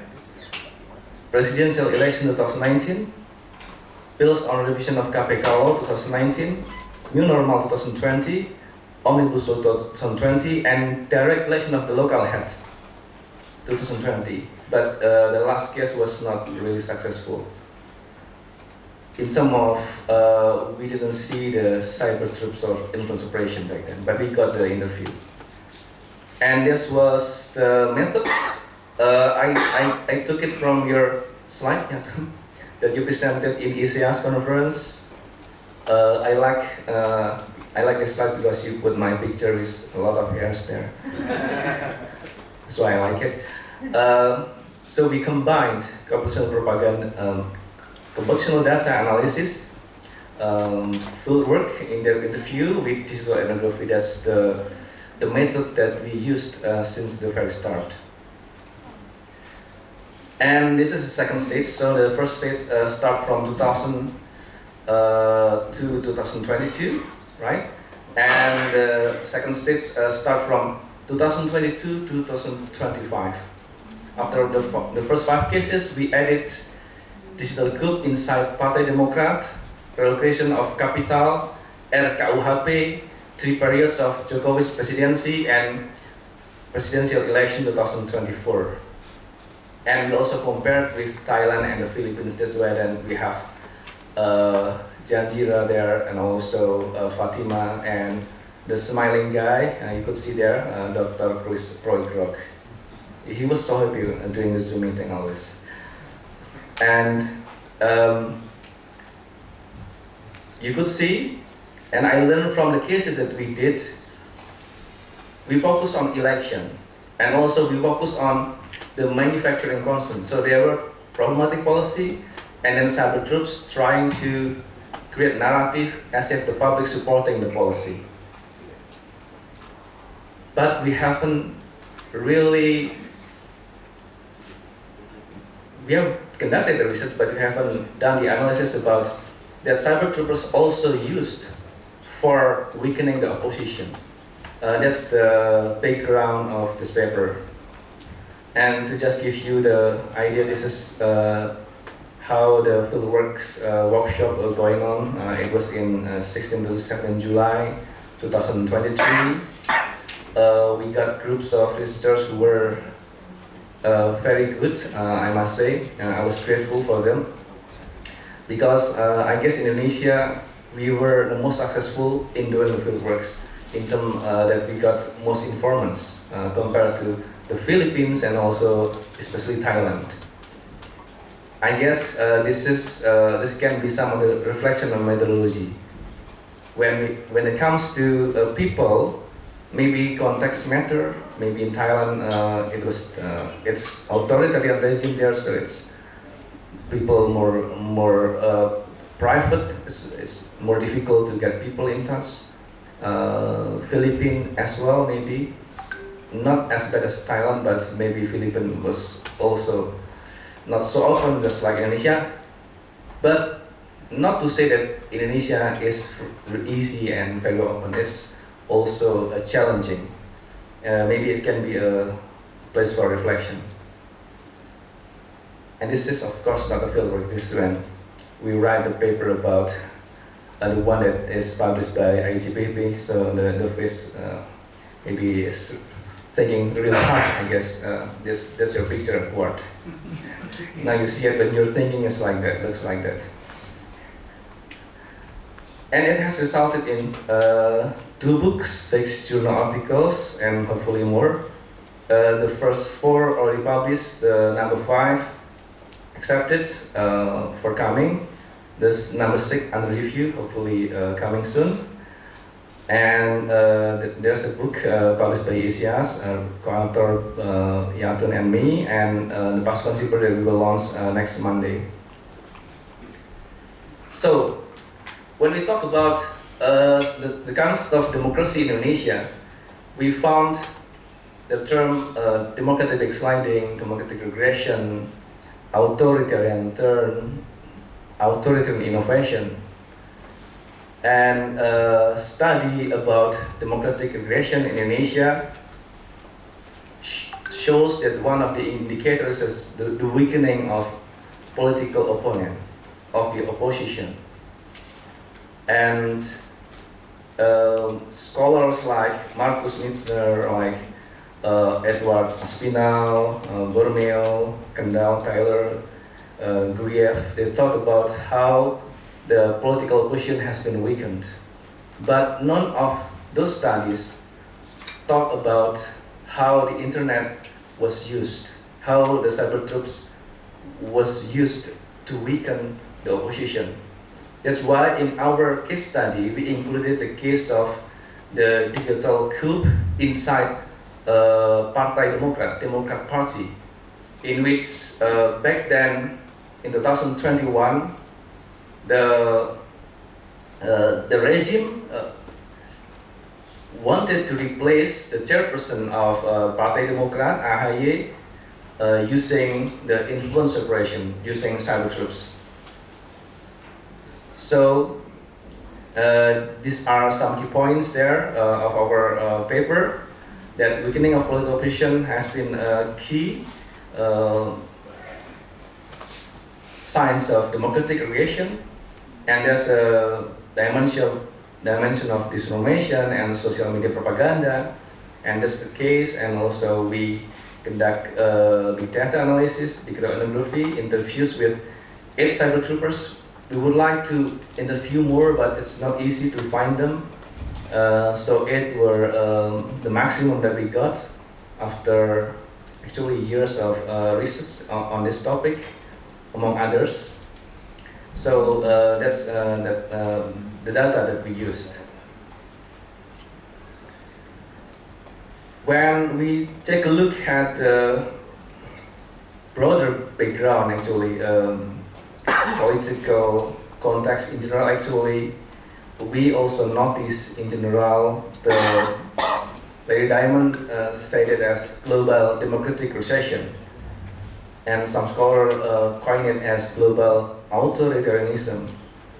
And in the case of Partai Demokrat, we found the smear campaigns against the chairperson of Partai Demokrat, and there was an idea about, or a narrative about internal conflicts, narrative about it is actually a karma. Karma in Indonesian culture is like, I don't know how is it, what is it in English, but it's kind of when we do something, it will come back to us. And because SBY, President SBY, has done, his friend has ever done the same thing, weakening the political opposition. Now his son has to get the karma.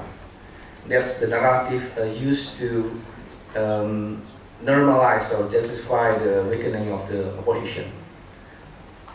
As a method, as I explained before, but before we go there, so there is a question is how are disinformation campaign and social media propaganda deployed to weaken political opposition in contemporary Indonesia, and to what extent do these practices constitute forms of authoritarian innovation? We argue that the Democrat case reflects the paradigmatic digital authoritarian innovation. The modus operandi, we argue, threefold. First, algorithmic governance of visibility, flooding digital space with misleading narratives, using viral, emotional, symbolic storytelling. That would be the contribution of the study. And as a method, we combine digital ethnography, in-depth interview, and content analysis of digital artifacts. I will stop here. My colleague Ella will continue.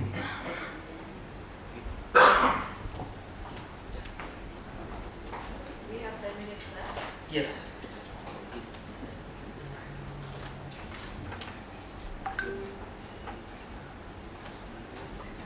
Okay. Thank you. So I will take that here. So Mas already explained the methodology. We had an interview with 8 people with other groups. We conduct a small analysis and some also analysis of data. So the annotation of this case actually go to the analysis follow them abuse logic, contrasting movement between theoretical framework and empirical material. So we try to understand actually how the cope, not in terms of cope like brutal cope, and how the cope can be also through a digital innovation, digital authoritarianism. So in the case study, Mas says is the Congress luar biasa, and specifically the propaganda against HIAA. So this was not an isolated tactic, but a part of a tiny coordinated process. Coordination was industrialized and equipped up structure instrument, fake account, multiply visibility, and remounting of engagement metrics. In other words, this information was professionalized, commodified, and was created, was incarnated in the Indonesian economy, in Indonesia economy. So this is a few pictures about a young HIAA with a forbidden law. It's measured for narrative of standard against the son of SBY. Another picture that is related to the Kongres luar biasa. Kalau partai nggak cuma diusir sama satu warga, mungkin nggak akan ada base critic against actually the dynasty. And for more data, we also connect with a tweet at the time, and this is actually you see KLB, Congress Republik Illegal, pro-Democrat, Partai Demokrat, and then you see the wage is very similar to pro and contra. In the red one is illegal, illegal Congress luar biasa, and the blue one is pro Partai Demokrat. And you see it's between the 1 month and 25,000 mentioned, so quite huge. Yes. Okay, it's also an analysis of SNA, and you can see some very clear, but actually this is a mention of social media, and yeah, you can see it was very at the time during the Congress luar biasa. So funding disinformation strategies, Cyber Truth organized intercoordinates by content creators and influence. So in our funding, we discovered a structured ecosystem behind the propaganda. So Cyber Truths were not a random collector of accounts, but data coordinate machine. At the top were coordination and other Cyber Truths to coordinate direction strategy and the disturbing tasks. Buzzer amplify messaging at the scale level. Content creator generate material and influence at the credibility. Altogether, they orchestrate the disinformation campaign during the Congress luar biasa and against the Partai Demokrat. They work revolving around 3 main tactics, and these smart campaigns, scandals, circulation, corruption, and so on, narratives and internal conflict, with the framework of alleged in internal court and the karma framing regarding to the scandal of SBA to the sound to higher yet. So it's quite of suggest a poetic justice against higher dynasty, starting from the father karma, bad karma with his presidency. Another photo you can see is one is kalau partai dianggap perusahaan keluarga, is another critic actually dynasty of SBA.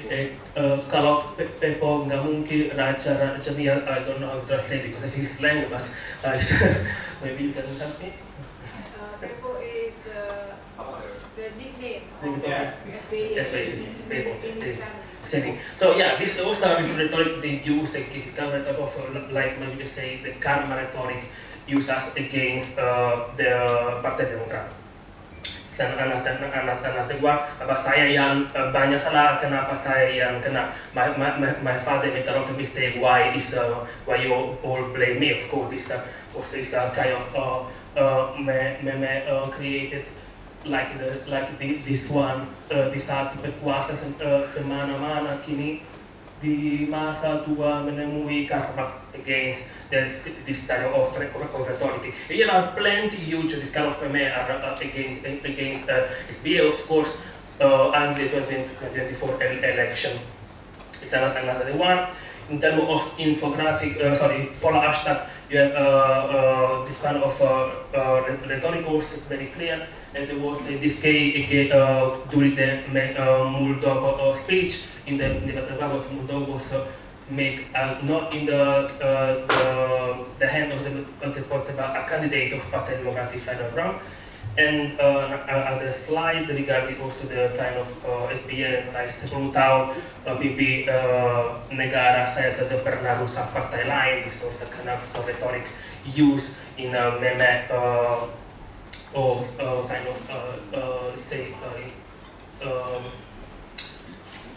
propaganda against the party. Indonesia president seems to distinguish between its own general or well. So implication for democracy, for SMER to simulation a new form or representation. This funding highlights critical shift in how power exercised. It's not to ban apartheid altering of censorship speech. The regime relies on subtle but equally dangerous tools. So in practice, the code it becomes more a soft coping in terms of hard copy, if you want to say more political science terminology. By algorithmically pushing certain narrative and downing out others, they manufacture the illusion of consent. By simulating internal collapse, they delegitimize the opposition without need to arrest or silence anti-directly attack. This is why the Democrat case is so paradigmatic. It represents a digital authoritarian innovation represented through disinformation, visibility control, and a very engineering of perceived legitimacy. So it's actually one of the findings that we write in the paper. This is a more infographic, more complex that I'm going to skip because I don't know how to explain actually because I'm not really quantitative. And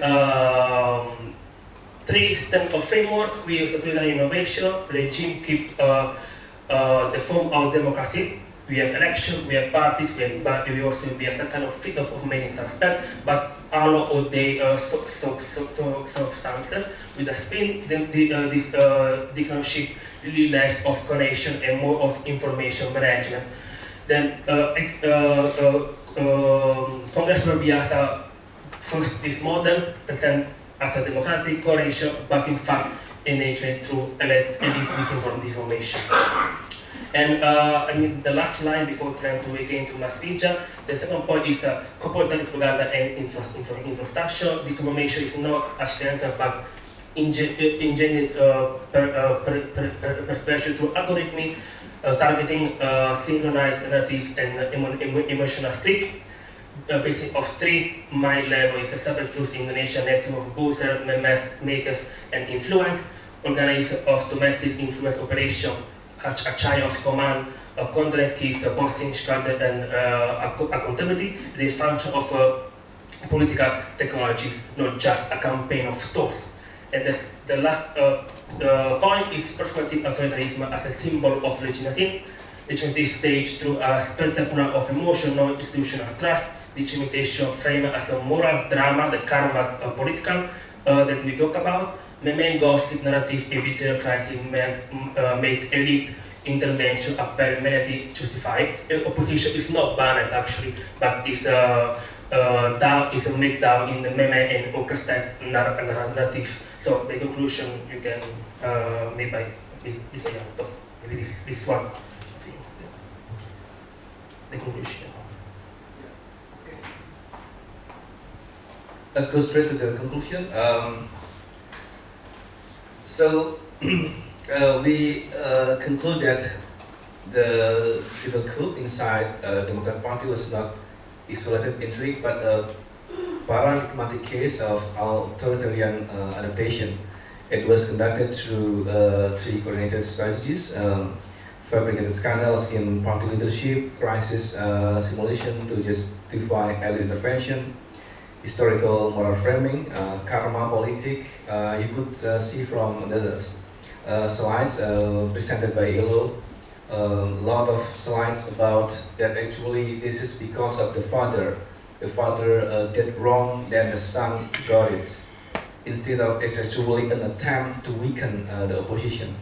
These practices undermine democratic competition not by banning political actors or censoring speech outright, but by flooding the digital space with misleading information, manufacturing effective legitimacy, and creating the illusion of internal collapse. I will end there my presentation.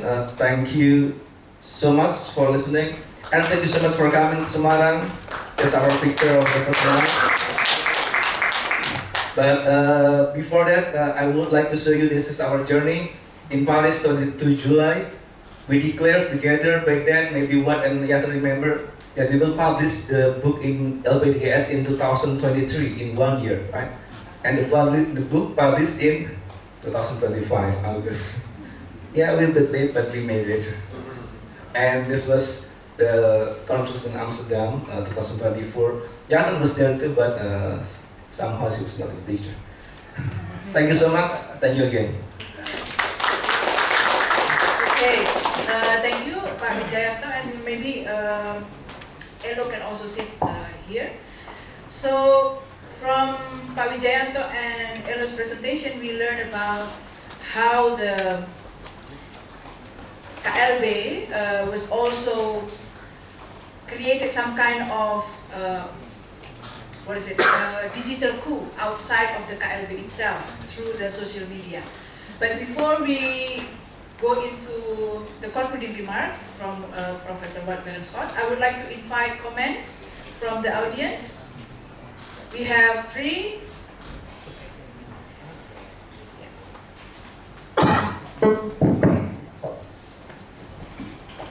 Yeah, I have 2 questions for Mas Vijay and Elo, right? Yeah, so my first question is how effective was this campaign against SBY and his son Hari?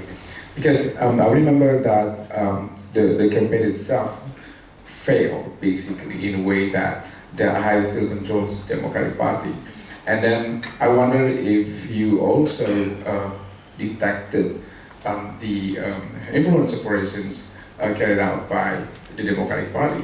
Because I remember, because I interviewed Bapak, the Democratic Party is the only party, in my opinion, that has created a really sophisticated and established network of cyber troopers officially linked to the party. So the name of the agency is Bakomstra. It's led by some guy named Ruki. And I remember at the time there was like a counter campaign against Muldoko's IO against Democrat. I think Muldoko was framed as General Begal Partai because this is the general who steals other people's party. So now my question is how effective is it, and whether the countermeasure or the counter campaign by the Democratic Party basically thwarted or prevented Muldoko from basically capturing Democratic Party. And the second question is how can you explain more about the concept of authoritarian innovation itself? Because Indonesia, the state itself is too fragmented in a way that how do we know that what Muldoko is doing actually represents the interest of the state or the government, or whether it's actually the interest of actually his personal interest? Because based on my reading of the media reports about what happened at the time, Jokowi was not happy as well about what Muldoko was doing, and neither was Megawati and other elites within the government coalition. So if this represents the interest of Muldoko, in what way that this is an authoritarian innovation? That has been my. I hope you can elaborate on that. Thank you. Yeah. So we have 2 questions. Maybe we collect some more questions. Yeah.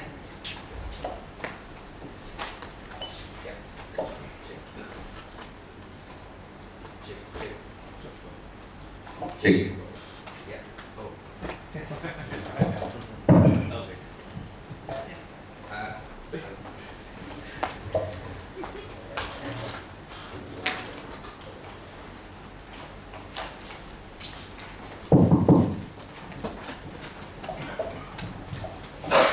Yeah, thank you. So I think that's a nice presentations that you guys have done, Pak Vijay and Elo.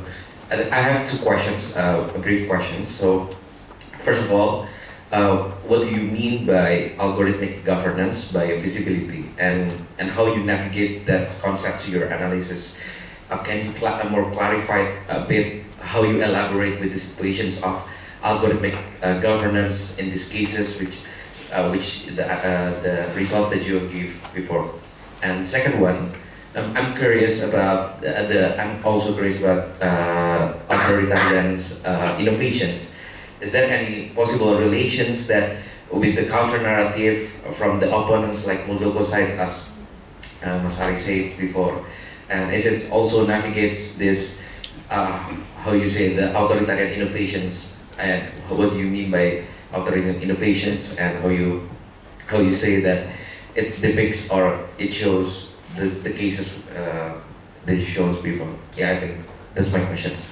Thank you. Yeah. And last one from Mas Bangkit. Actually, it's exactly the same with Mas Hari, that eventually the KLB Muldoko's plan was failed, and I would like to know if there's any cause that related to cyber troop activity, or was the failed attempt how that relates to the activity of cyber troops or the other way. Thank you very much. Okay, so I actually also have questions, if I'm allowed. When Pak Wijaya said that this case is a representation of authoritarian innovation, exactly like the first questions also, is there any evidence that the digital coup you mentioned in your presentation was mobilized by the state? Because I think authoritarian meaning that the state exercise power to Partai Demokrat, and there is some subtle hypothesis from your presentation that these memes, these cyber troops coming, were mobilized by the state. So that's also my question. Please, Pak Wijaya and Elo.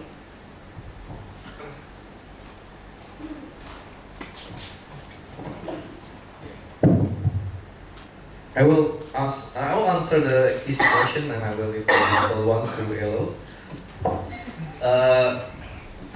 So first about the effectivity. That's a very relevant question because in the end, indeed, the coup failed. But the coup failed because the Democrat Party was successful in winning the court. But apart from that, apart from the failure or the success of this coup or this digital coup, the event itself was documented. I remember I was invited,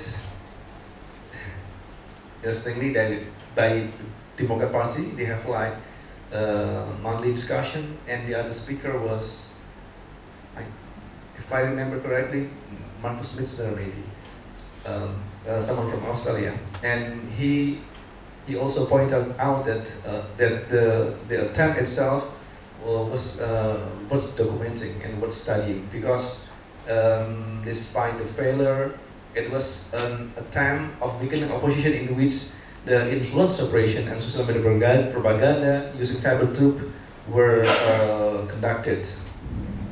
And in our interview, we found indeed informants who confirmed that they were asked to make viral the content, the narrative. So we got the evidence in the cyber troops were used, employed for that.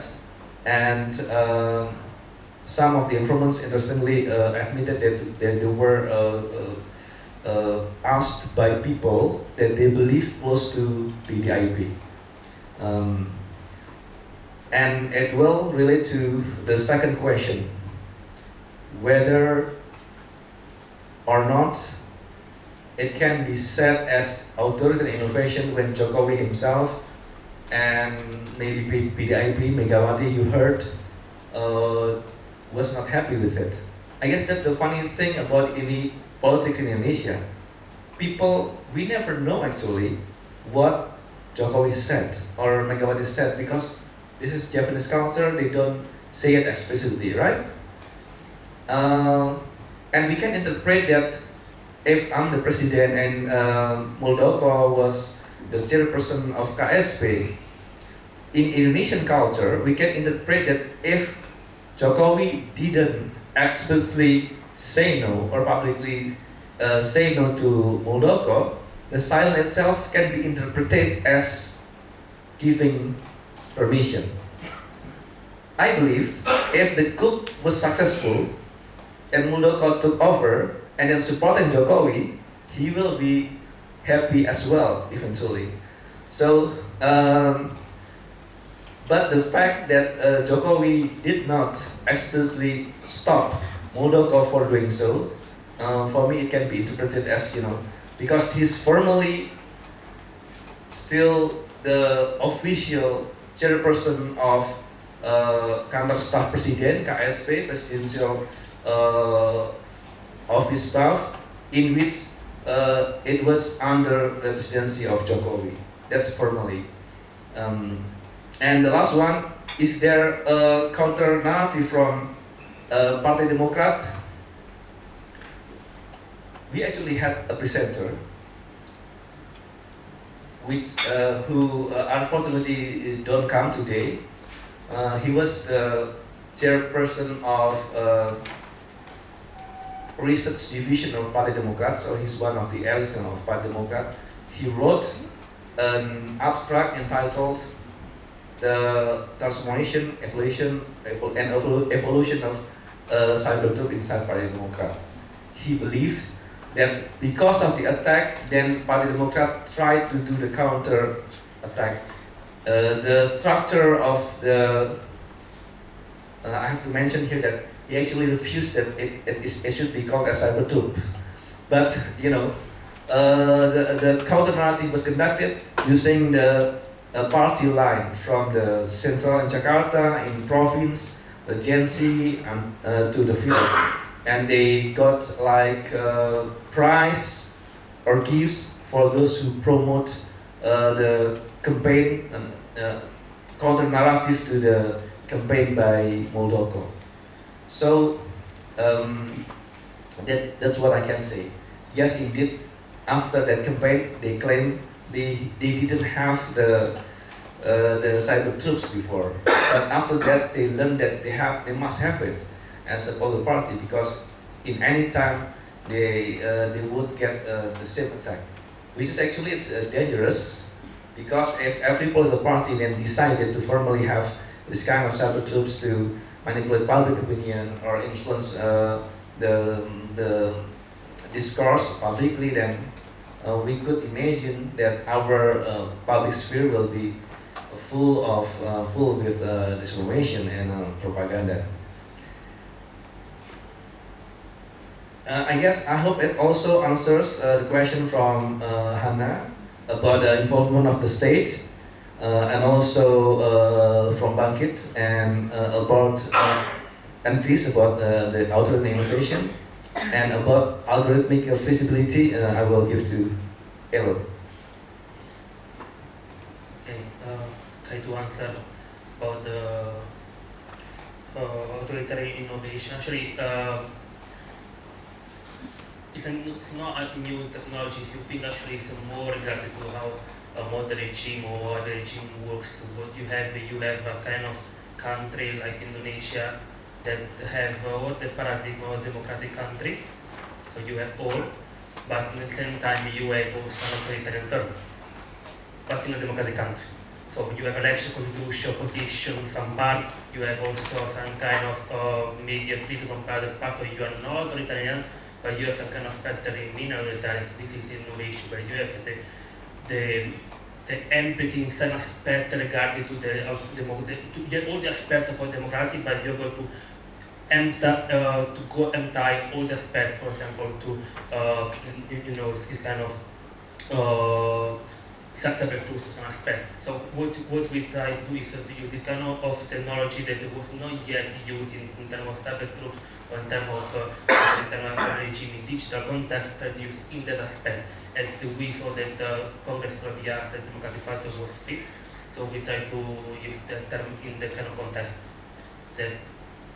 This is actually, in terms of no technology, it's not that new, was already used actually when other innovation, just we use this kind of innovation plus other facts into use in the Democratic Party case.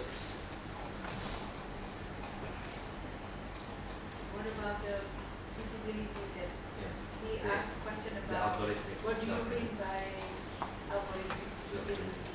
Algorithmic visibility was mainly regarded to the fact that in terms of media, social media was very visible, and when you show the graphic, you see there was very huge curve. It was very in terms of that time was very visible. It was also the part of the aspect regarding to also the innovation part. Maybe you want. Yeah, I guess. But I guess that's a very good comment. We'll address it in our revision. Also about the authoritarian innovation. Yeah, authoritarian innovation. I agree that we have to make it more clearly about why we consider it as, coming from the state. Because Muldoko is formally still the chief and the chairperson of KSP, and of course is part of the state. Even though, of course, Indonesian politicians usually, if it fails, they will say, actually, I don't support it, That's not from me, but if it's successful, then okay, come on, you become part of my gang or my group. That's what they always do. Just like right now in Pati, right? Pati, with a lot of protests, then the politician in Central Java, in the central level, said you have to be careful in communicating something to the public, and the blah. But actually, in a sense, the region of Pati is actually supporting the policy from central government to increase the policy, the tax in the local level. Thank you. Follow-up question, this one, before we go to follow-up.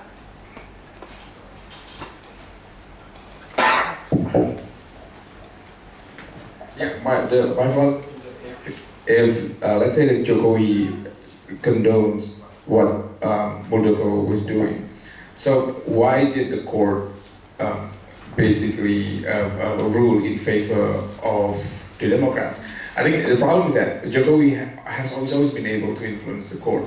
So my question is it because Muldoko was losing in the court of public opinion, and then Jokowi felt embarrassed to actually press ahead with the whole thing, or Jokowi never supported Muldoko in the first place? So when I ask me, it's either that or the other. So if Jokowi supported the move, but then the Democrats was able to counter the measure or the scheme of Muldoko, then what does it mean when the opposition itself was able to basically fend off the attacks from the state?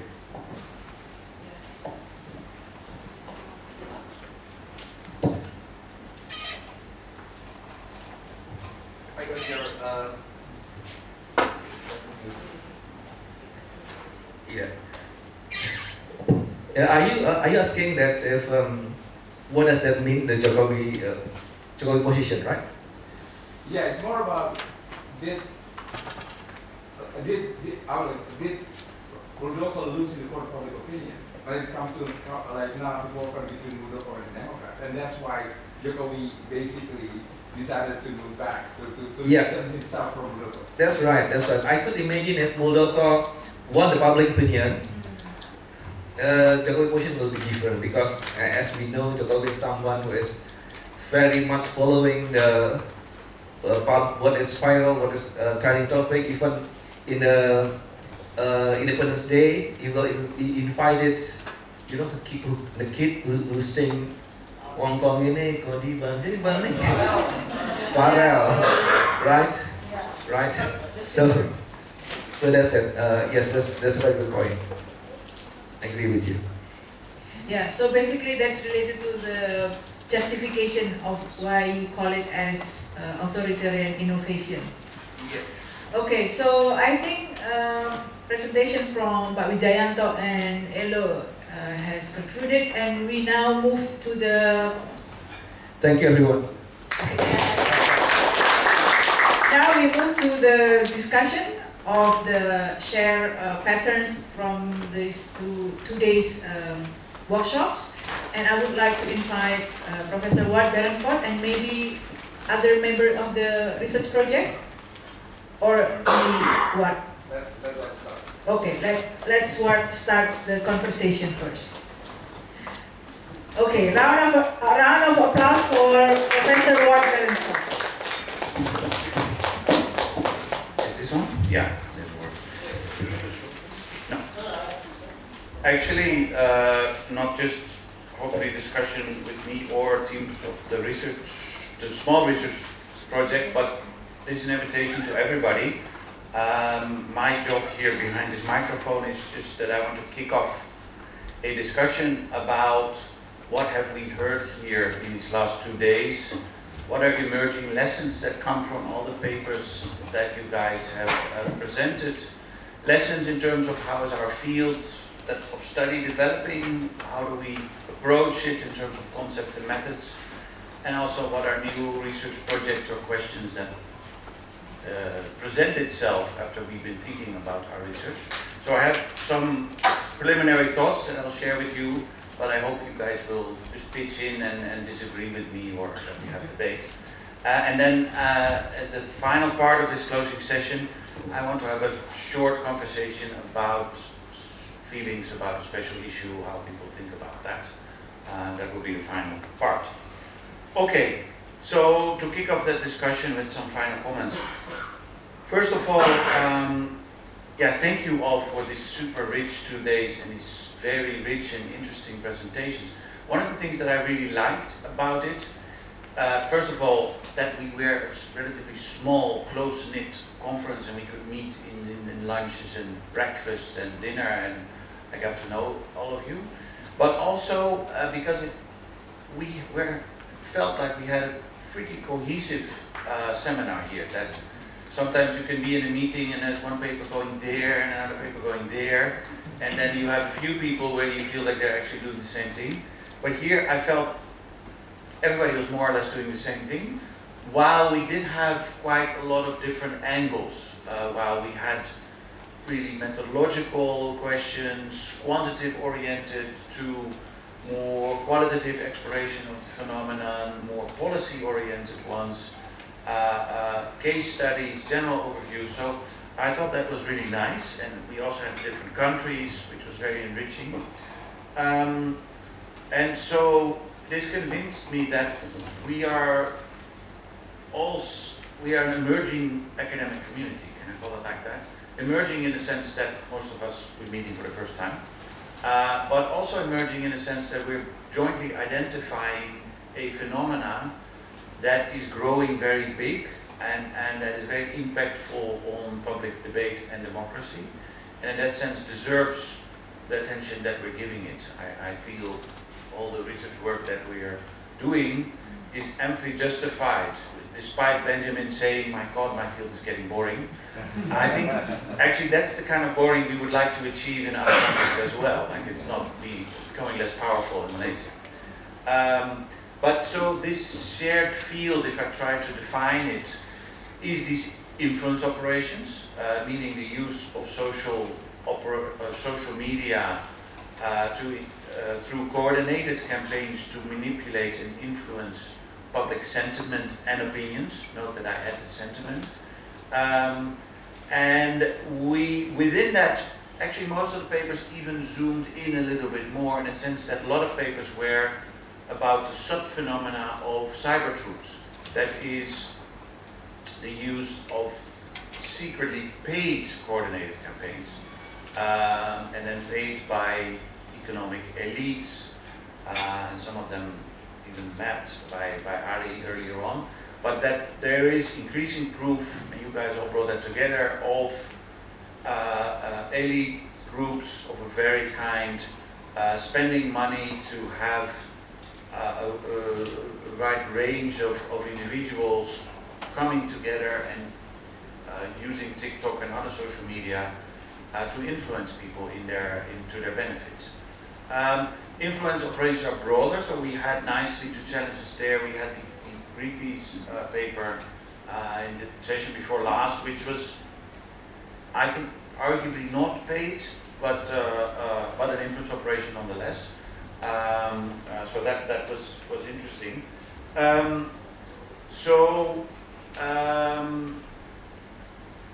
that we also not only showed it's a big phenomenon in Indonesia, that was the bulk of the papers, but it's clear from the papers on the Philippines and to a certain extent also Malaysia then, and some proof that others mentioned, that we're talking about a very big phenomena across Southeast Asia and beyond. And it's good to remind ourselves that this emerging community that we are, what we do is relevant not just for Indonesia, but we need to capture these other countries as well. So, some comments on what we found, and it's about trends in the research, conceptual challenges, methods, and then some comments on policy challenges. So on trends, that was interesting because I learned a lot about how our field is evolving really quickly. Even from when I started studying this, Vijay showed the pictures, it's not even as it was then in 2020 when these were more bots, anonymous buzzers using 10, 20, 30, 40 accounts to mindlessly retweet or share things.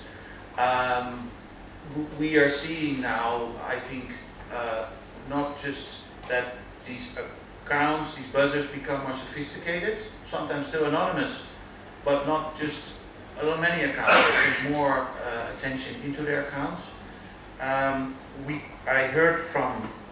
saw a lot of presentations on TikTok, like Paxia's and by Okamoto and by Sylvia, for example, showing how TikTok is becoming a bigger part of the discussion.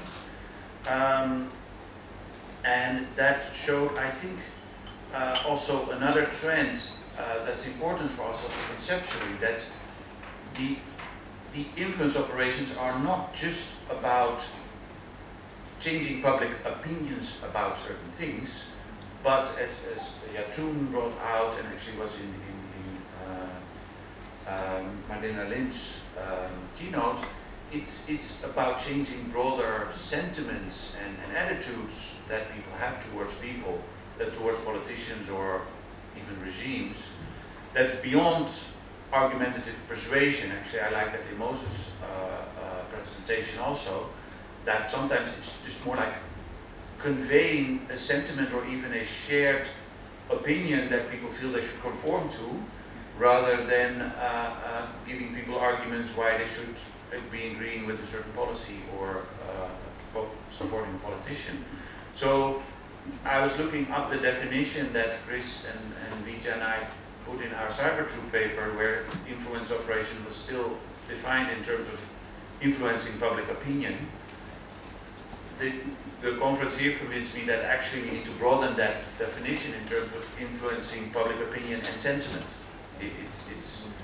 It starts to work at the embodied level, as Yatun almost showed, and maybe subconscious even. It's not just about, oh yeah, that's a good argument, I need to change my opinion, but rather, what a fun guy this Prabowo is, and how that changes your voting behavior, because you kind of get that tune in your body, as Yatun said. So, in that sense, also important things are changing, and these influence operations are no longer really narrative focused only. And in that sense, that's a change from even the one that we highlighted in that paper, that the earlier research and concern was about disinformation and fake news and hoaxes. It came up in some of the papers, but all of us show that it's hardly the key thing anymore. It's more about what sometimes I would call astroturfing, so the idea that a certain sentiment or opinion is commonly shared, while actually it's not, and manipulating sentiments. So here I think also that means as the phenomenon is changing, it means our terminology that we're using is also constantly challenged and needs to change. I think the move away from disinformation to influence operation is correct because of that reason. But we might be more, we need more maybe. Just to highlight one conceptual minor thing was in Moses' operation, but to define Cybertruth operation as a subcategory of these broader influence operations makes sense to delineate our phenomenon. So that's about conceptual challenges, and there might be more, but that's what I saw. Then comments on methodological changes, and here are two. Throughout the conference we had nicely repeating or recurring conversations about how do you identify buzzers, or how do you identify the inauthentic behavior of these accounts. And you saw, actually all of them struggling a little bit with it, but you saw also the thinking developing in that sense about, so there was no presentation, I forgot the name, who said it's about the coordinated, quick spreading of certain posts, how you can identify them. Others that say I identify manual because I kind of recognize who is that, but then being tantalizingly vague on how you actually identify that then manually. I think as a field it's important for us to make some progress in identifying this. In our interview-based, the advantage of the interview-based method is that you can just ask them. So you know that you got paid in that sense because they tell you so and then you have their accounts. But there I see a need that is still always limited in a smaller amount of accounts.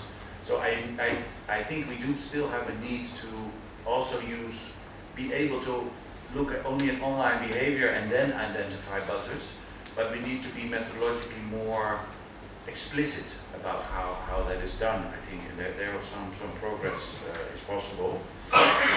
The second methodological challenge is on identifying and showing impact of these cybercrime operations.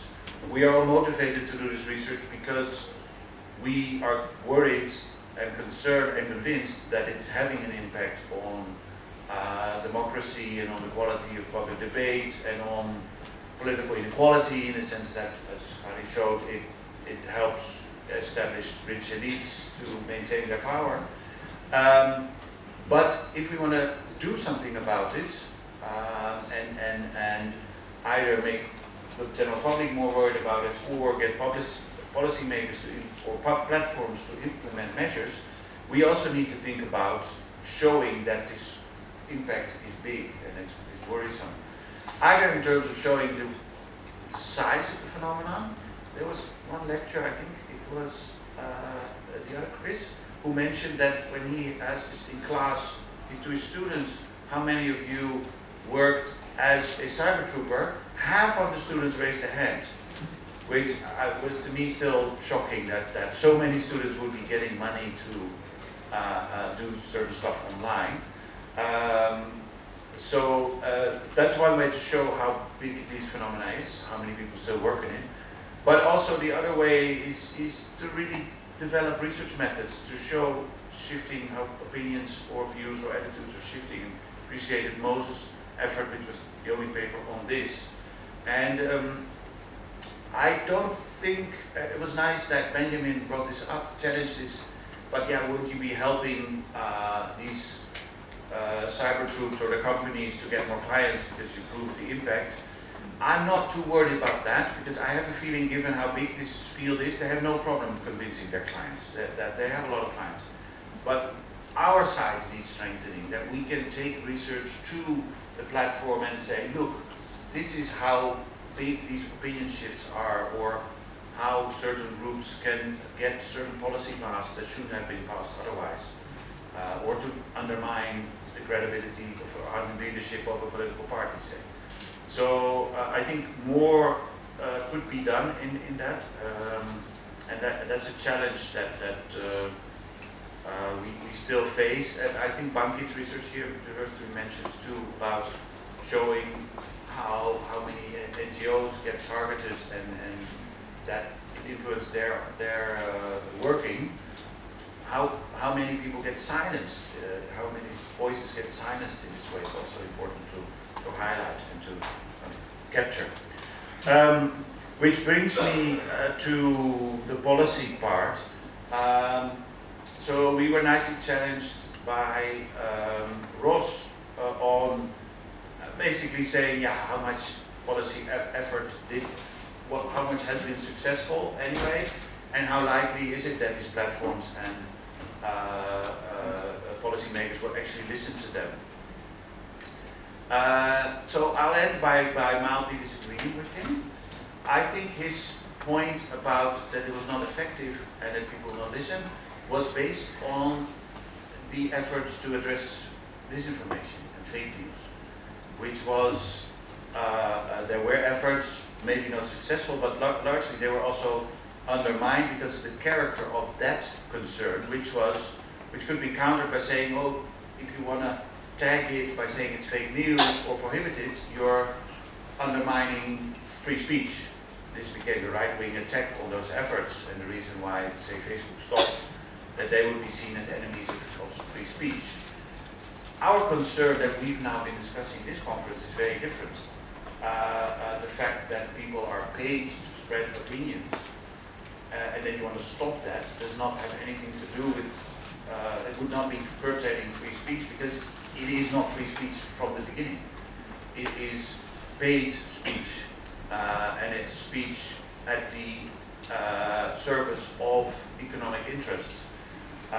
So all the reluctance of the platform, or now maybe unwillingness to address that, would not apply to this new phenomenon of cyber troops that we are identifying.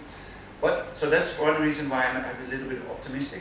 The second one is, and that was a bit in Selma's, I think, presentation on the policies, that I think actually the policy thinking has not really started also addressing the cyber troop problem.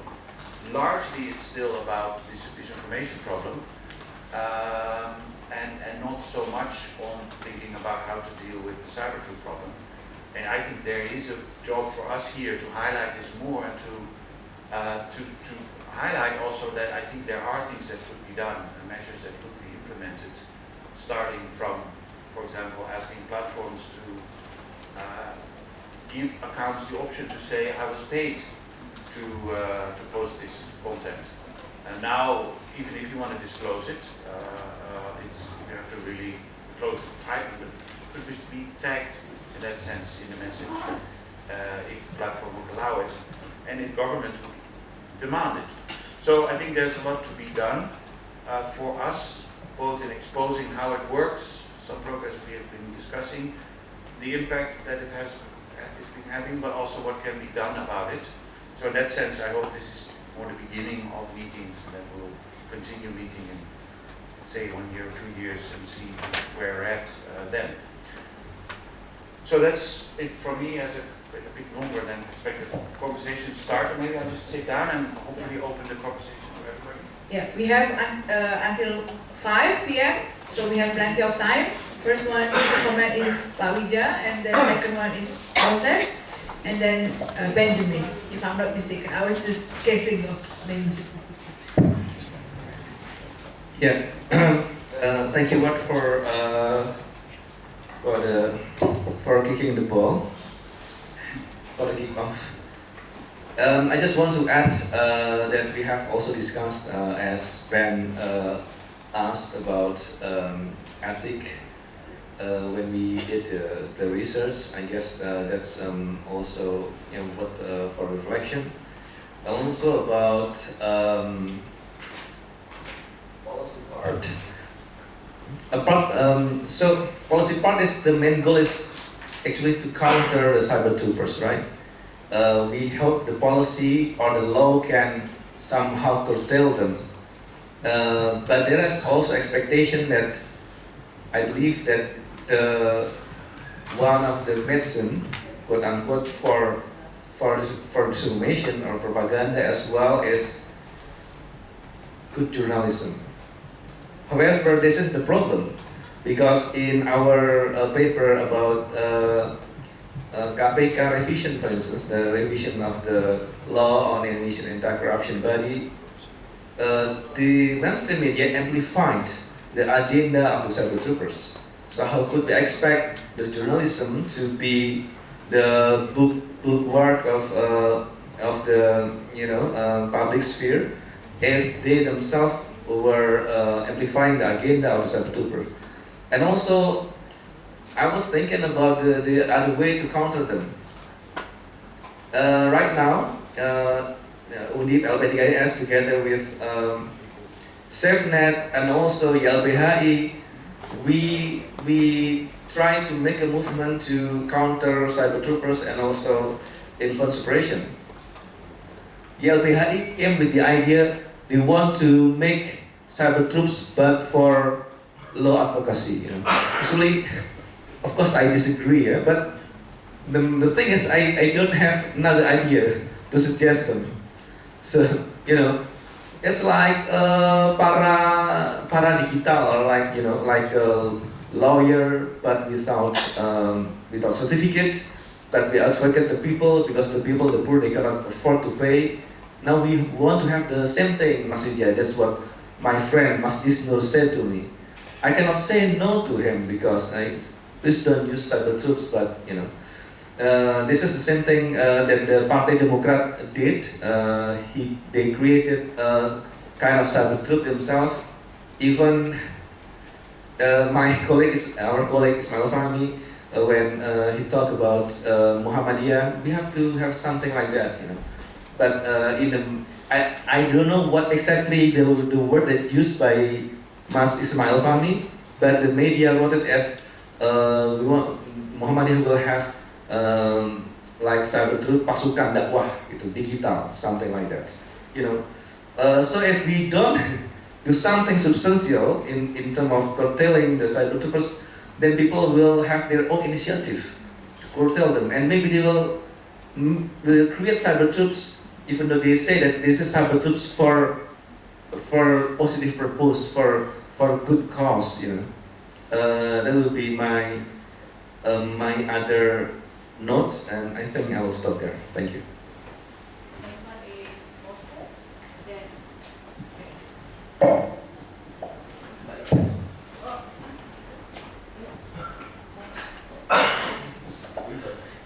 Okay, I think the one thing that we all can conclude is the fact that many of us have very similar trends in terms of how we conceptualize these cyber troop operations. But one thing that is also clear is the fact that we use very different terms to operationalize the same things. And I think one solution that we can actually start to sort of convey the same message throughout the world is, I agree with what Ward say, is to create this some sort of issue that can sort of consistently sort of conceptualize the same mechanisms, the same sort of like operations of cyber troops, so that people who reads this, who's outside of this literature, understands it better and understand the relevance. So I think I do love that idea of sort of a special issue together.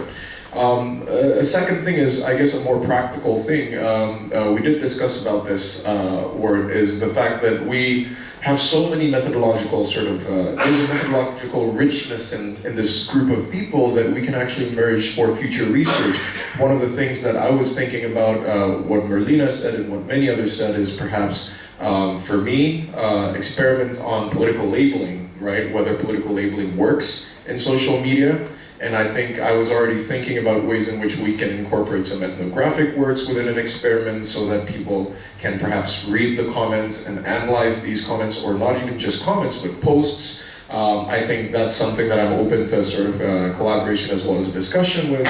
And I think the third thing, I couldn't remember the third thing, but it was another, the point with Kayatun that actually sort of inspired me was the fact that Kayatun observed something of this phenomenon of online to offline, right? And I thought that it's also a good idea perhaps that we can also look more into that, because how can these social media sort of online cyber troop operations be transition towards an offline community? And I was thinking about group Ibu-Ibu, who usually spread sort of like gossips and rumors from what they see. Sometimes they believe directly something that's seen online, and then they spread it out in the WhatsApp group, and that becomes something of it becomes sort of the discourse around that community, and how does that sort of impact the offline sort of discussion? So I thought that was such a cool thing to sort of explore too. But yeah, my final note is the fact that I believe we need to engage more of the cyber troop operations with the broader literature, whatever we're at, anthropology, political science, and how this sort of like, can be reestablished in terms of relevance in this broader literature. But overall, this has been a very productive conference. Thank you.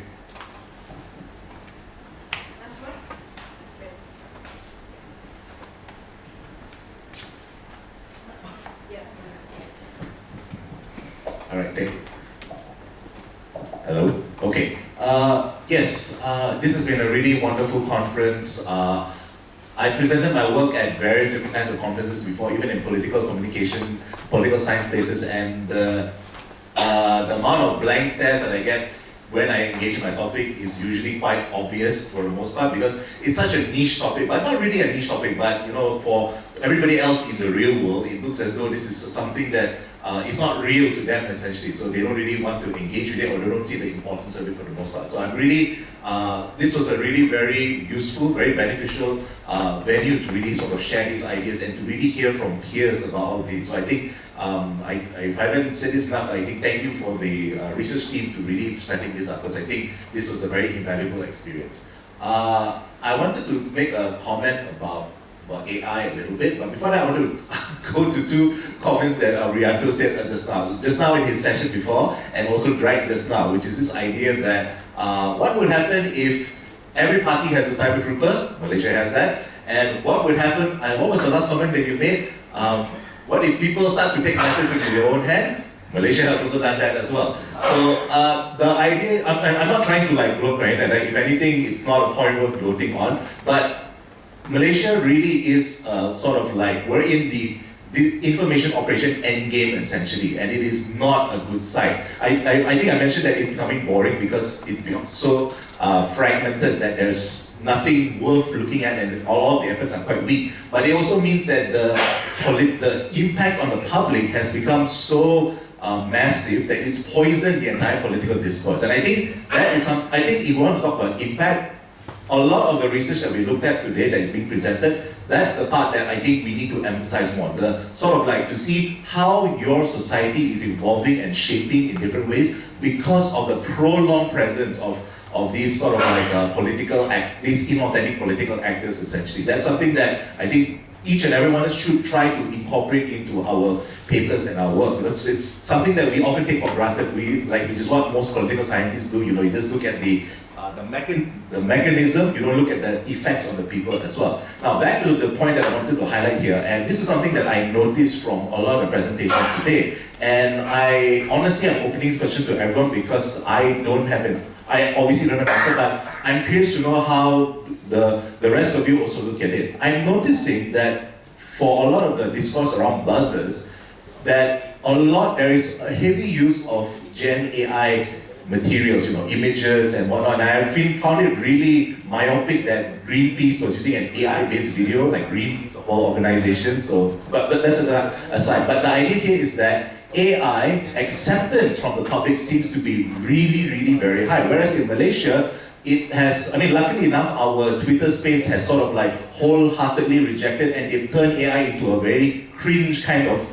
entity. So the government is figuring out some way to use it, but it's basically being rolled back at the moment. But over here, the opposite is happening. When I'm looking at the examples of AI being used here, where you expect AI being used for for disinformation and whatnot, you expect it to sort of like be passed off as real things essentially. So it's like, you're doctoring a photo, you're doctoring videos and whatnot, like deepfakes. But here, they are using very obvious forms of AI, you're making them look like K-pop, you're making them look like animated characters and whatnot as well. And I want to know, why is it so acceptable in the Indonesian space when you're I think the clue is probably in the fact that you guys have a lot more sort of like closer parasocial relationships to your political leaders, with the fact that dancing videos seem to be very popular. I don't think dancing videos will be popular where I'm from, but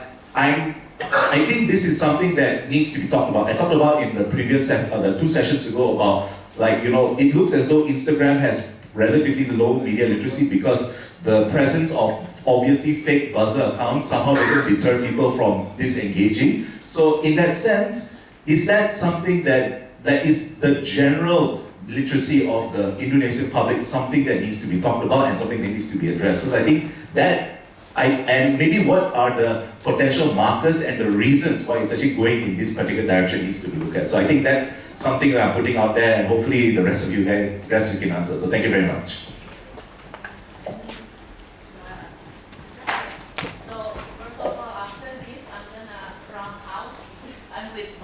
Kids and they've been waiting all day in the hotel. So if you want to propose a special issue, I'd love to join. And And then what I haven't, because I have this task from Mas Wija to discuss your book on Monday, so I've been reading this. And then one actually that is missing from this is the influence operation inside the government. So there is, but not in the election context, but in the public policy context. So I wrote it in my book.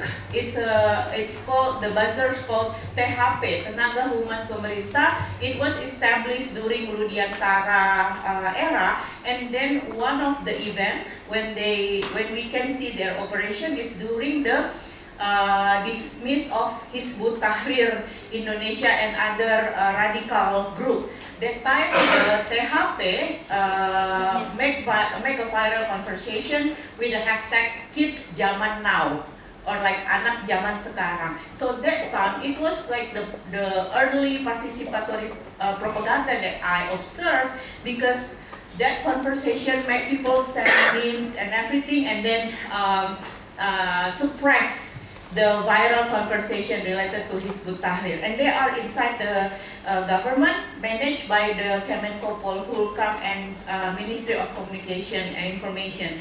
Second one, Erick Thohir also have BUMN Muda buzzers, and then Mas Wija talked about the idea for civil society organization to create buzzers. Ministry of Finance actually have buzzers called Employee Advocacy Program. They call it Employee Advocacy, but they have tasks where employee got assigned. This is the content they need to make viral on social media, and then many government agencies were inspired by that, including KPK. Because I'm the one who read the white paper for KPK. So I was their consultant that time. So I proposed 3 models actually, Mas Wija, for them, with all the plus and minus, with all the controversies in KPK. But what I'm worried is, like if it's from the outside of the government, the influence operations teams, like they use like money from nowhere. But if it's inside the government, they use the APBN, government money. It's government officials, like the Ministry of Finance. What worries me that it will be copied by government agencies. So if we don't write this, then they will think it will be something normal to adapt with the social media engagement business model, And last one is that for the political purposes, they are funded in a secrecy, rahasia, but for these buzzers, they are funded, we can trace their funding. I think ICW, Indonesia Corruption Watch, already published some reports that they found in the budget, national budget, to hire social media influencer and social media campaign. So yeah, that's all my comment, and then really sorry I have to leave. Yeah, thank you. Thank you.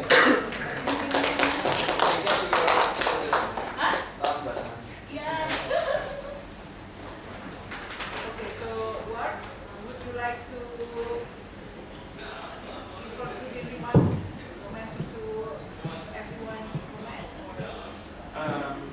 No, I think I've said a lot, and I think these are all valuable comments, and that indeed needs to be some questions that deserve to be taken up. Like, indeed, we research also on attitudes toward AI, for example. We haven't really had that.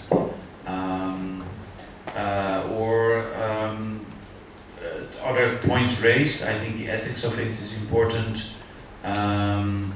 I agree with Moses for one partial aim of a special issue might be to try to promote a certain shared conceptualization. The research field is strong when it has a lot of researchers working on it, but also when it has shared concept and conceptual clarity. That is important, and it's a challenge because it's such a new field that we're in and a changing phenomenon. So if a special issue can contribute there. I think that's a good thing.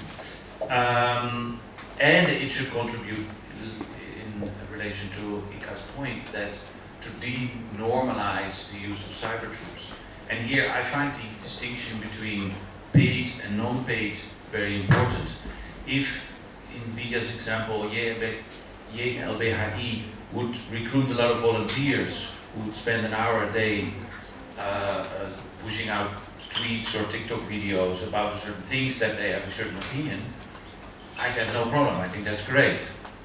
But if they would be not only paying people to post things, but also hiding that they're paid to post it, then I think it's ethically worrying. And this is where we should be trying to denormalize the practice.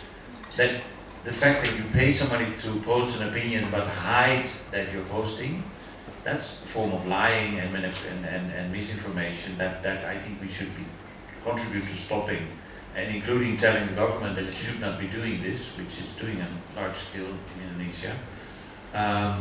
So that's where our event on Monday also will be about. Yeah. Also, there's two other comments coming up. Yeah, just Or three. Just very quick. So I really think that the challenge would be that online influence operations or computational propaganda is evolving. The computational elements of online or influence operations is, I would say, like rapidly changing. And I think the challenge for us would be that we now have AI. And when I talk about AI, this is not about manipulating or like creating images that people are confused between reality and non-reality. What's really challenging would be that people can use AI agents. So AI agents basically, when technology has agency, and then bots will behave so much differently from how they behaved in the past. So we have tools to identify bots at this point. But in the next few years, I think in the next few months, we can have like an influence operation that does not even involve a paid cyber troopers. I think it is possible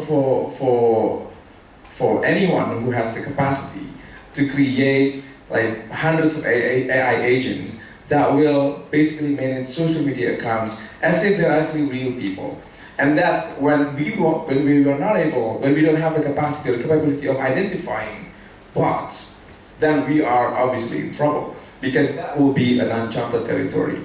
One problem is that I think if at this point AI is pretty much like only because it requires a lot of resources, and only like ChatGPT, OpenAI, they have a lot of money. People invested billions of dollars into that company. The question is, when AI democratize propaganda or democratize online influence operations, then I don't know. I don't know how we can actually catch up with the evolution of online influence operations. And I think what we're doing right now could be outdated within a few months or a few years. And I think that will be the challenge of researchers in our field right now, is to catch up with the development of the technology itself. So it's not just about the people, but the technology itself will pose a really significant challenge for us. That's it. Yeah, two final comments. I'm thinking a lot about these recommendations that will follow from our research, and I have to admit that although I do feel the same responsibility to come up with something constructive, I find it so super hard. And based on 2 points, actually, I'm very pessimistic. One is that the whole idea about our research and kind of identifying this inauthenticity and paid commentators and then identifying them and doing something about it kind of comes from the assumption that if we do that, we kind of have a level playing field again and some kind of digital public sphere again that will function. But the whole foundation is so fucked up, excuse me for using that word, but the whole platform is so not a level playing field that I'm so worried that we end up kind of not addressing the root cause of this problem. But this is the utmost pessimistic comment, and I think we shouldn't address that, but I think it's still important to address. And then relatedly, if we think about our recommendations, I think there are two main actors that can and need to do something. It's the government and it's the social media company. And to me it seems that they both have an interest in not doing anything. Firstly, the government kind of is the main actor oftentimes that benefits from I/O, and the social media company actually has no interest whatsoever to kind of challenge the government. And what we've seen that also, especially in India, I know a bit about what has been going on there, but Facebook actually knew a lot of things that were happening, but the last thing they want to do is challenge the BJP, because the BJP gives them access to a market of 100 billion, of 1 billion people. So I'm very negative and pessimistic about kind of these two actors actually having an interest in doing something about I/O, because they are, in my opinion, they only have a common interest in leaving it just like it is, and that makes me pessimistic. And there we go. Oh, setelah. Oh, sorry. Sebelahnya, di belakangnya. Go ahead, Mas. Yeah, I just want to say thanks. It's been really wonderful to meet so many faces I've been reading for quite a while, and so many new faces whose work I'm excited to follow. And there were new paper ideas that were just like simmering while I was here, whether it was these, two potential solutions end up, working, which you can look at in an experimental setting. And I think one of the things that I was most puzzled by sitting here that also helps me feel a lot less alone was like the lack of a ground truth in being able to prove what is inauthentic behavior or not. I felt so challenged by this, and I felt so stupid for not being able to figure out how to answer like a paper with a good research design given these types of challenges. But knowing that there's structural issues, it was really affirming to also see that other people face the exact same challenges too in so many different methodological applications that they're doing as well. So even though there's not really a big solution there, that was really affirming to still hold space for. And I am still like thinking about now doing like even a side paper about how different types of methods are trying to cope with this kind of like major challenge with the lack of evidence. But when I was just zoning out and looking into like the words online influence operations and trying to break that that term down a little bit more, I was trying to ask myself like, okay, what is it that has to be scrubbed off here, or what exactly is the main problem? Is it the fact that this is paid content? Is it the fact that it's inauthentic? Is it the fact that they're promoting like extremist content or just content that is anti-democratic? Is it then they kind of lead into then, are these like structural labor issues about a segment of our population who is like technologically equipped, but perhaps they are lacking economic opportunities and are therefore finding a lot of fruitful gig work now in order to join this industry? Is it then a technical barrier where companies could technically monitor users better and see then is this person part of something that is inauthentic or not? Like there's so many, I think, different angles that my head was going into when I was like looking at the whole term that I don't know, I kind of ended up with some more questions than answers. And yeah, I think I kind of echo something that Chris was talking about, which is this pessimism.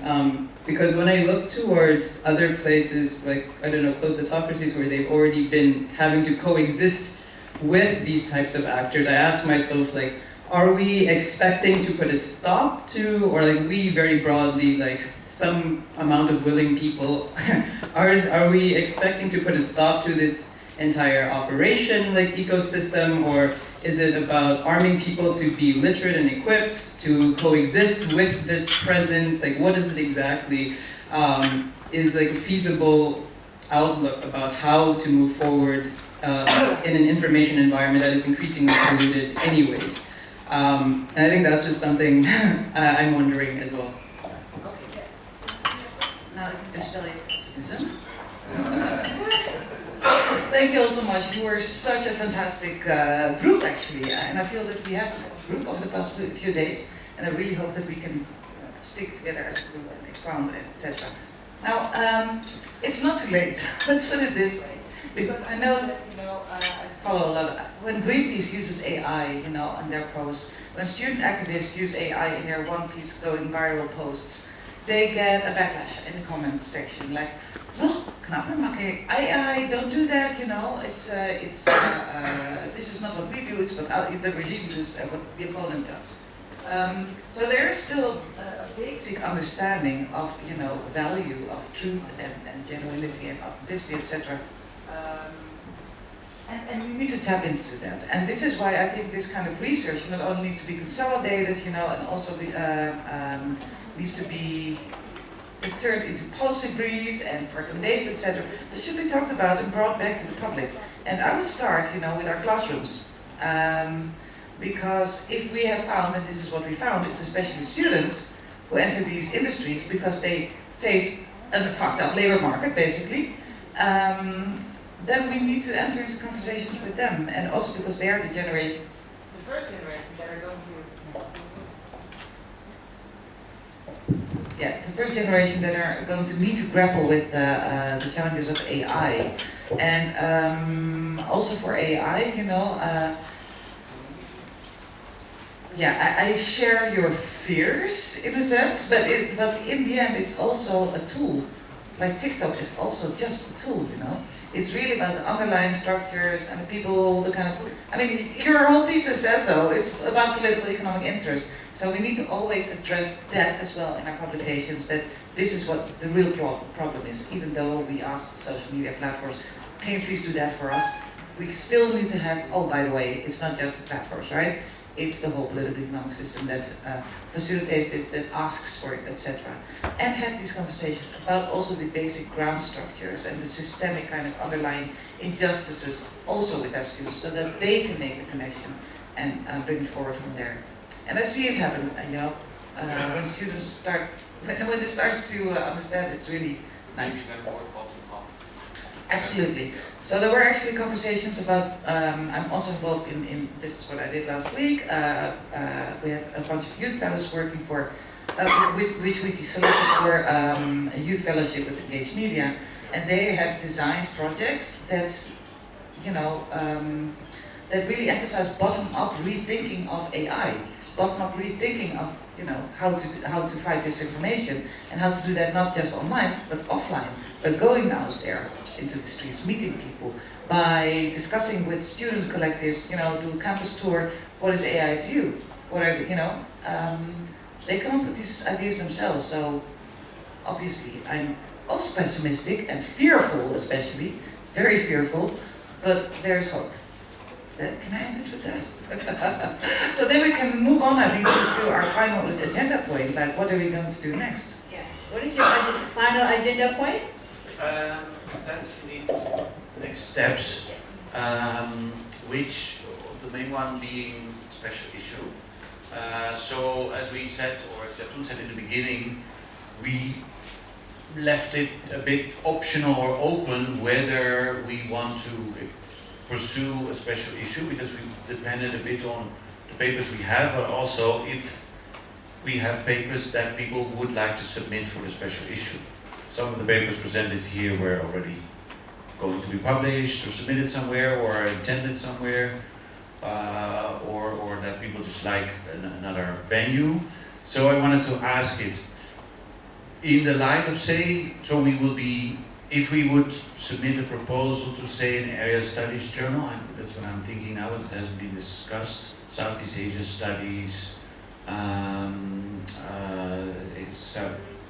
contemporary Southeast Asia or Asia Pacific, say something like this.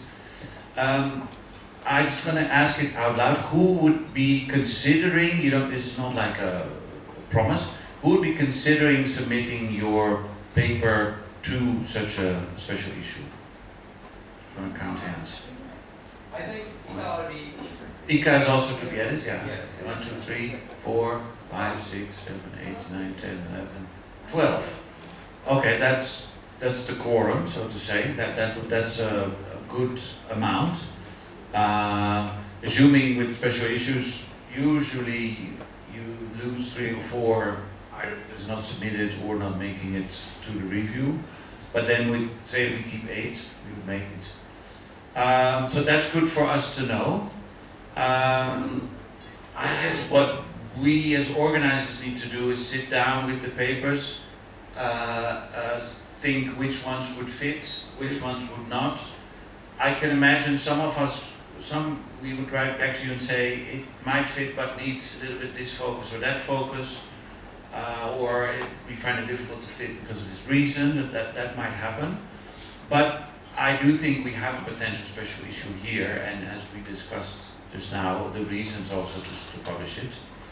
So I would just propose and conclude, let's be in touch over this in the coming 2-3 months. We'll be sending emails out to everybody where we ask you to confirm that you're interested.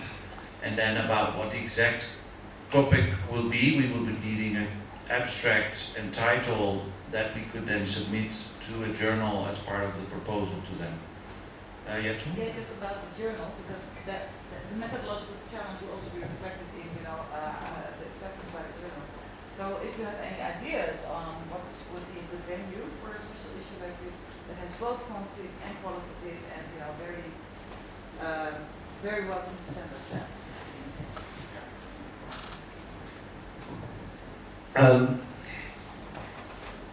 I'm glad that we finally come to the conclusion about the special issue, but I just want to end it also with a hopeful conclusion that we will not end just in a journal. But I guess, in my view, I really think that maybe we'll need to do a movement, Chris has pointed out about there are 2 actors who should be responsible, which is the state and the platforms. Actually, to force the platforms, this is our dilemma. We need the state to take role, because the state will be effective to force the platform. However, in Indonesia, we cannot believe the state will force the platform to do the right things. They will force the platform to do their interests. I guess maybe not now, not instantly, but I guess all of us have to start the idea that we need real movement, maybe start from scholars and then civil society, that we have to force those 2 actors to do something, because we cannot just let the AI, the platforms will do something benevolent for us. We have to, I guess, starting from the scholars, and I guess this hopefully this everything in Semarang. Thank you everyone for the wonderful inspiration. Maybe we can also then start the movement from there, at least from the idea first. Thank you. On movement, as a small concrete proposal, I think I would like it if we, out of this conference, make an email list or WhatsApp group or something that will facilitate easy interaction in terms of, hey, I published this paper, or there's this conference, or shall we do a workshop, or so that indeed we build a research community. Yeah, I see people nodding and putting up thumbs. So let's organize a committee. Let's make sure we do that. Okay, for the purpose of time, so I think we can conclude the final session of this 2 days conference. As the moderator and outsider of the research group, I'm very envious of the productivity of all of you guys, and I would like to congratulate all of you, especially the organizer as well, for doing such a great job. All the confusion is nice confusion. It's a nice challenge to be, situated in such a complex phenomena. So thank you very much for the attention, and round of applause for everyone who stays at the last moment. And good afternoon, good evening. We'll have dinner after this. All right, good evening. Thank you very much, Nahanani, the Power Minister. Okay, it's time for the last agenda to have dinner. We will move to Spiegel's restaurant at 5:15. So in about 15 minutes. Oh yeah. Moses asked us to get a photo. Let's go.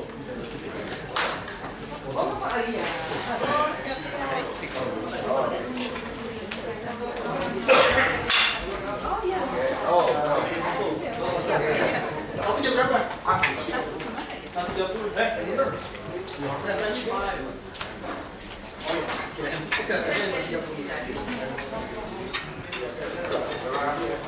Take care.